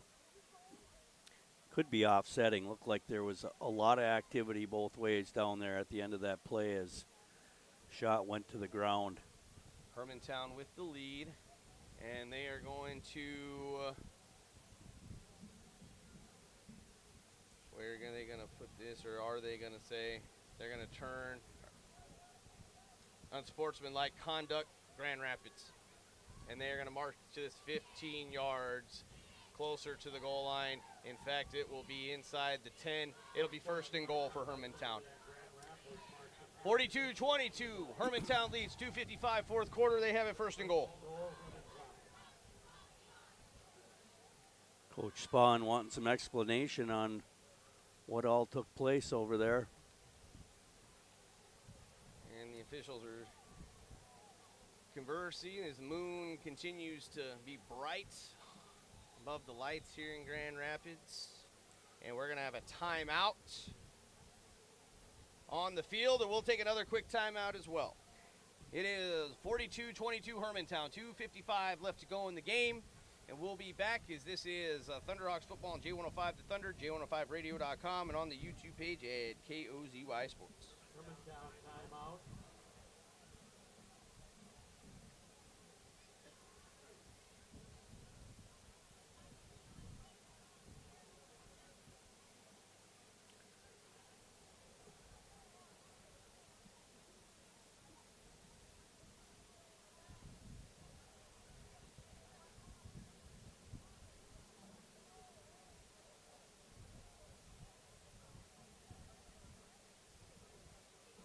Marcus Lind alongside Jim Wimmer, Stacy back in the studio. We're in Grand Rapids. Hermantown leads 42-22, 2:55 left to go in the ball game. Hermantown just coming out of a timeout. They will have it 1st and goal after the unsportsmanlike penalty against Grand Rapids. Ball is at the 10. Shot is going to be under center for the Hawks. Split backs in the backfield. And it will be handed off to Adamski, who gets a short gain. And they've held him in check on the offensive side of the ball. They sure have. Rapids did a nice job tonight on him. It will be second down and goal from the 8 for Hermantown. And Hermantown just taking their time, coming up to the line. We're going to be under 15 on the play clock. Second and goal from the 8. Shot just watches it tick down. Working on their time management is Hermantown, just trying to chew every second up that they can. He's under center. He will hand this off. Adamski trying to find a hole off the left side, and he's tackled near the 5, and we got flags coming out and from multiple places. So that slows things up now with 2:06 left to go in the game. 42-22, Hermantown with the lead, but this will be a hold against Hermantown, and that'll back them up. Somehow number 77, Humphreys, ended up with the ball. He was celebrating the end zone with it. So that ball did get on the ground, but it must have been after the whistle. Clock is running under 2 minutes. It's 2nd and 14, second and goal from the 14. After the penalty for Hermantown, they lead 42-22. Shot under center for the Hawks. And he will hand this off, coming near side, trying to find a hole, and just kind of going down easily is Sleen after he's tackled by number 68 and Lofstrom by Grand Rapids. And these are just those moments in the game where you just kind of feel helpless because there's not a lot you can do. You try to get a turnover, but the clock just is kind of draining you out at 1:15 left to go, and it's 42-22 Hermantown. It's 3rd and goal from the 14 for the Hawks. Hermantown kind of took the fun out of this Hawk fight we had going on here. Split backs again in the backfield. Shot just lets that play clock go down. He'll take the snap. He'll hand this off, trying to find a hole and getting to the 10. Is he going to go in? 5. Touchdown, Hermantown. So they put the exclamation point on it from 14 yards out with 50.2 seconds left. It is at number 23, Corbin Peterson, for the score. That's the kicker. He's adding more points to his total for the night.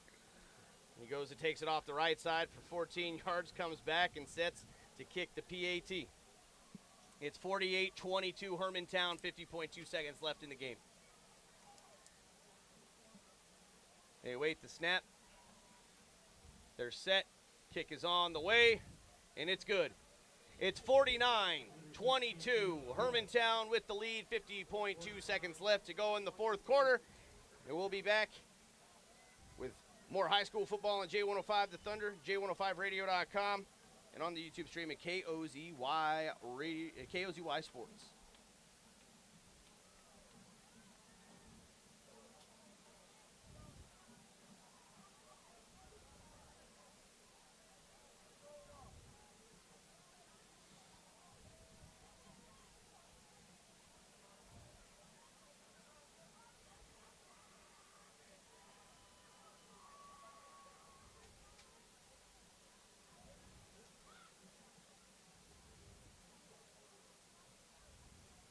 We're at Noble Hall Field in Grand Rapids, your 4th quarter on our YouTube stream, brought to you by Raise Sport and Cycle.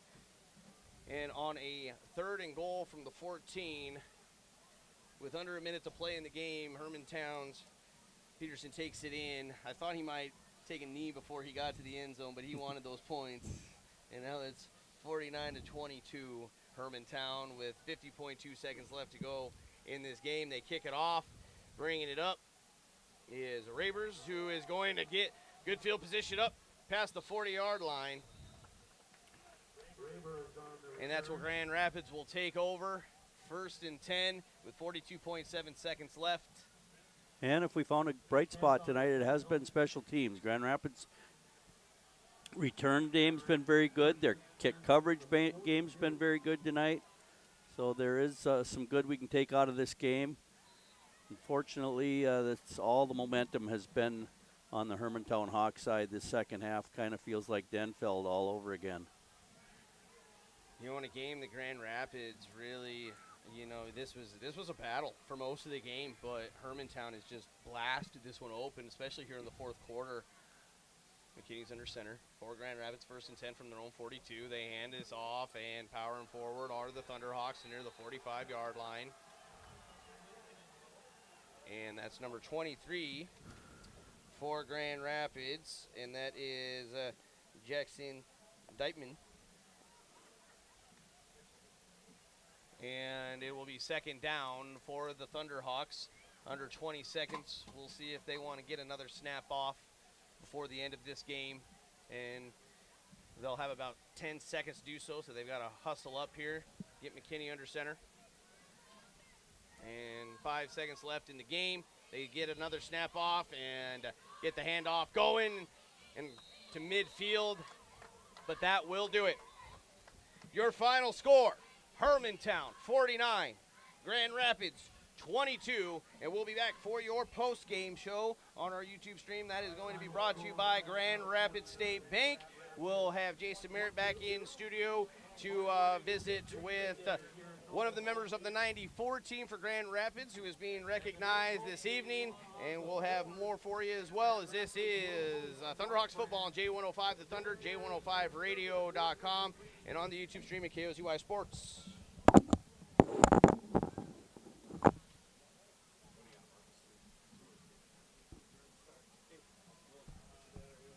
What was that, Jason?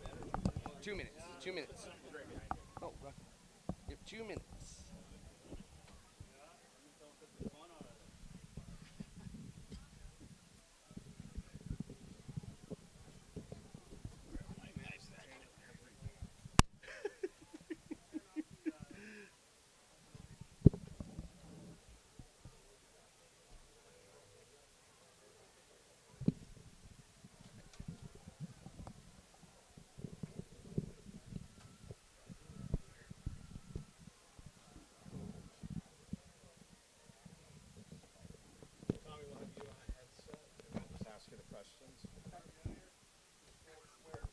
And this one to you.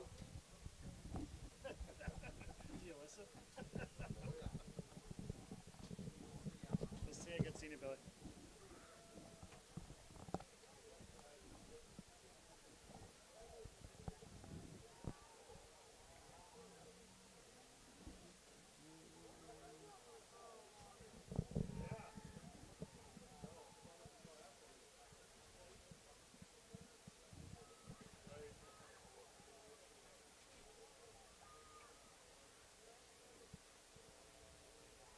Seconds.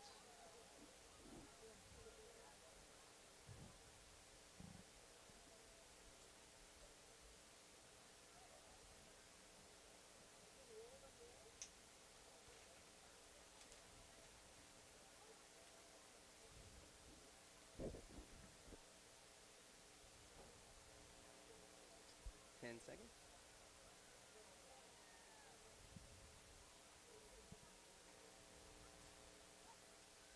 And welcome back to Grand Rapids. Marcus Lind alongside Jim Wimmer, Jason Merritt joining us as well. Final score, Hermantown 49, Grand Rapids 22 on homecoming. But it has been a great night here in Grand Rapids all the same, as we have been recognizing the 94 Grand Rapids football team here this evening.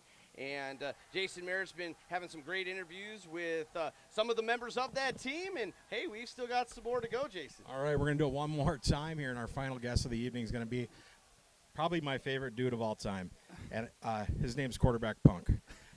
It's actually Tom Soltis. And there's a story. I promised a story behind this, why I call you that. You were actually the ball boy on the teams I played back on in the mid-'80s when your dad was the head coach. And you grew up. We became great friends after that. But you were the ringleader. You were the top dog of that 94 team. Great to be here, Jason. Yeah, I remember being that ball boy and looking up to all you guys, and couldn't wait for my opportunity to get on the field and do the same thing I saw you guys doing. it kind of changed a little bit in that season after dropping that opener. Your dad, kind of a stick to the close to the vest type of guy, in Grand Rapids, a traditionally run first all the time team, kind of set you loose a little bit as the quarterback and let you throw it on a little bit.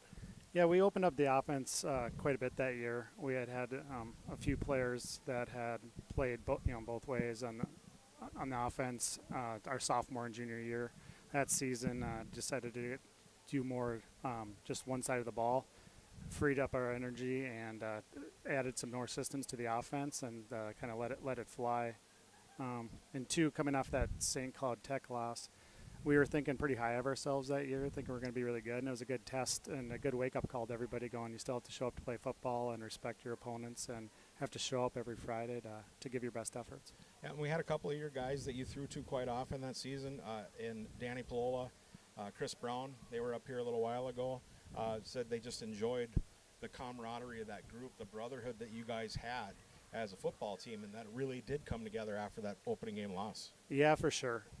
Football, it's a cliche, but it's true. It's the ultimate team game. If you don't have every player on that squad pulling for you, and even like in your practice, your scout teams and everybody not giving ultimate effort, you're not going to be successful as a team. And we were good because every player was committed and knew the common goal and wanted to pull for one another and not let one another down. Kind of after all these years, I know you keep in touch with a lot of the guys, but maybe seeing some guys you hadn't seen for a while. What's it like coming home? It was great. Some of these guys I really haven't seen since high school, and kind of that bond that we had on the field and formed over those years is so strong. And I think it's kind of a special thing to the Grand Rapids community. It's just something special when people see us get together and they go, well, have you seen him a lot? I go, no, it's been 20 years. I go, well, how are you guys talking and picking up right where you left off and sharing intimate things? And it's just something special here that if you're growing up here, you know what I'm talking about. And anyone that's from here knows exactly what that's all about. And seeing those guys wakes that up, and we just kind of pick up right where we left off. So it's been great to see the boys. Well, we're going to continue that conversation here, if our wives let us, after this game. For sure. Have a couple of cold sodas, maybe a little bit later on. But coming back, Tommy, it's just been great to see you guys, and just congratulations on being honored here tonight. Thank you. It's been a pleasure, and thank you to the program and the community for recognizing us and letting us back in here and seeing this beautiful facility on a beautiful night of football that may not have gone the way we wanted to tonight, but Rapids isn't going anywhere. We're going to come back, and we're going to learn from these moments, and we're going to have plenty of successes in the future. All right, Tommy, thank you very much. That's been Tom Soltis. Thank you. Well, we appreciate that, Jason. It's been a good night hearing all these stories from the 94 team being recognized tonight on homecoming night in Grand Rapids. Again, your final score, Hermantown 49, Grand Rapids 22. We'll take another quick timeout, and we'll come back. We'll start wrapping things up. This is Thunderhawk Football on J105 The Thunder, J105radio.com, and on the YouTube stream at KOZY Sports.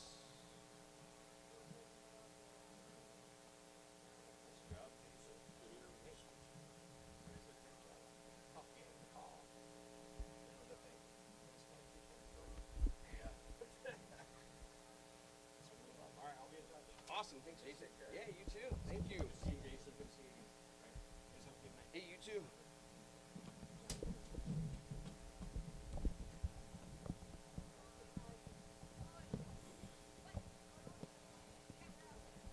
Oh, I hear the buzz now. Yep. There it goes.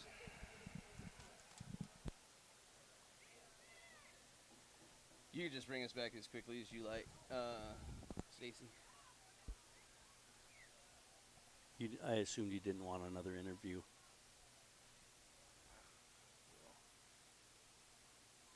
We got some certificates I got to give out, but we'll get them to the kids. It's homecoming. They've had a long week.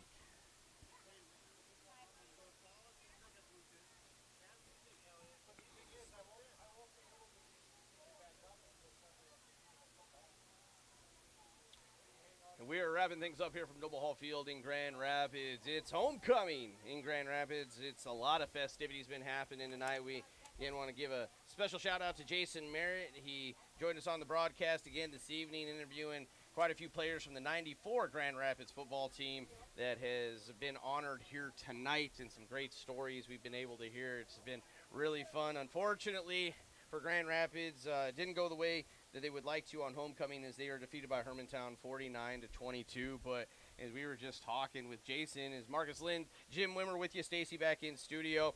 And again, our post game here on our YouTube stream brought to you by Grand Rapids State Bank. This game was all tied up at 22. Yeah, it just blew me away that it seemed like we blinked and it was 42-22. So, with the ending score of 49-22. But, geez, it was such a good game up to that point. And then Hermantown just got a lot of momentum, and I gotta give a lot of credit to Mr. Schott. He had a great game. He ended up with that pick six at the end as well. So their quarterback is a pretty special player. Yeah, this was a game in which Hermantown struck first. They had 2 pick sixes in this game. They actually started their scoring with a pick six and a 2-point conversion, and they were up 8-0. But Grand Rapids coming right back and answering. And this was a game in which really through the first half, Grand Rapids controlled the line of scrimmage. They were able to go down. They had this one up 15-8. At one point in time in this game in the first half. Hermantown went down just seconds before halftime, had the big pass play, tied this one up. It was 15-all at halftime. Hermantown turns the ball over on their possession, throws the interception, Grand Rapids, but then on the ensuing play after the interception by Grand Rapids fumbles the football, and Hermantown gets it, and Hermantown, they score. It's 22-15. But Oliver Spahn goes out in the first half, so McKinney comes back in at quarterback, but Grand Rapids really didn't miss a beat. Jesperson, had the 77-yard touchdown run, ties us all up at 22, but from that point on, Hermantown just took over the game. Yeah, they did, and both sides of the ball. It was just a nothing going right for the Thunderhawks from then on, and some big plays, some penalties, just a lot of things not going right for the Thunderhawks, and it just got away from them. Hermantown was able to gather that momentum, and Thunderhawks just couldn't answer. Yeah, and it was one of those things where really the running game, we talked a little pregame, Jim, and I know talking with Coach Spahn prior to this, that it was really watching that running game because Hermantown had been so prolific with the 3 running backs, Adamski, Sleen, who we saw tonight too, and Peterson, but the running game was held in check by the Thunderhawks. The passing game didn't really work in the first half outside of that big pass play to end the half, but they just kept going back to it, did Hermantown, and eventually it paid dividends. Yeah, and Schott, he did not come up short with any of them balls. He was long on a few passes, but he was putting that ball where only his receiver could get it, and he dropped a couple in there that were really nice plays. So that's a good quarterback, and he was, getting a little time back there. His line was giving him enough time to get the throws off, and he was connecting with some receivers. And unfortunately for Grand Rapids, we'll keep you updated as we go into next week. Oliver Spahn going out. He had the ice pack on the knee, as I'm watching down there. Lampa also got a little dinged up, a little wobbly on his feet. Probably has to go through that concussion protocol. Marcus Thiel banged up a little bit in this game too. But it was physical out there. There's no doubt. Grand Rapids expected it. But Hermantown, they showed why they have the record that they do, why they have the stats that they do. When they get going, they are hard to stop. Yeah, they're a big physical team, and they play a physical brand of football. And it's a lot to do for 4 quarters. And it's almost like defensively it just kind of wore Grand Rapids defense down, and by the 4th quarter, there was just too much to handle. We talk about it every week that Grand Rapids usually hangs out for quite a while after the game, and some of the kids and students are still doing so at this time. I know it's been a long week for some of these guys with homecoming. Again, Dougie Jesperson, football player, is your homecoming king this year. Had the big touchdown, and I got to get him some Sammy certificates because I think he's the offensive player of the game with that 77-yard run. I mean, fantastic. But defensively, there was a lot of different guys that really stepped up to make some plays. I know Austin Prebeck, one of the guys in there too, making some good defensive plays. Sam Dick as well. Yeah, and a couple other guys as well that looked really good out there tonight. Miller, I think, was the one I was trying to think of. So there were some solid defensive performances, and to hold that big running game in check there, really the only big run they had was the shot keeper that he took up the middle for a long touchdown. But outside of that, they really shut down that strong Hermantown running game. Yeah, outside of that shot run, and then they had that last run for that touchdown was, I believe, 14 yards for Hermantown. But yeah, that was about it. Otherwise, it was shut down, and so we got to give some of those guys. We'll hook up number 35 Austin Prebeck with one of our awesome Sammy certificates for defensive player of the game. But we'll catch up with those guys again next week. We wanted to catch up with them this week, but a lot of the guys have already made their way out, and I suppose there's still some homecoming festivities to take part in. They're wanting to get out to them, and unfortunately, might be not as joyous as they would like as Hermantown gets the win, 49-22. Yeah, so Jim, any final thoughts you have on this one? Yeah, just Hermantown just kind of sucked the wind out of the Thunderhawks there in the fourth quarter, and we just couldn't keep pace with them. With Spawn going out of the game, that was a big hit to the Thunderhawks. He really was playing a strong game, especially on some of those option plays, and that was unfortunate. But we'll look for the Thunderhawks to rebound and come back with a win next week.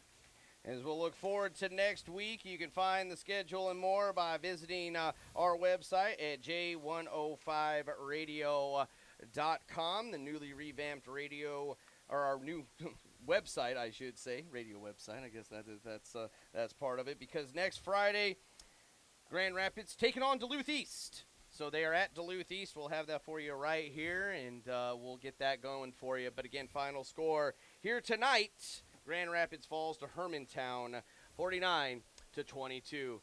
For Jim Wimmer, Jason Merritt, Stacy back in studio, and the rest of the Rapids radio crew who's always working so hard to provide these games for you, we thank you for listening. Again, 49-22, Hermantown defeats Grand Rapids in high school football. Gophers on tomorrow versus Iowa right here on the Thunder. That is going to be a night game. Tune in for that. And again, on the website, J105 Radio. Thank you for listening, and have a great night, everyone.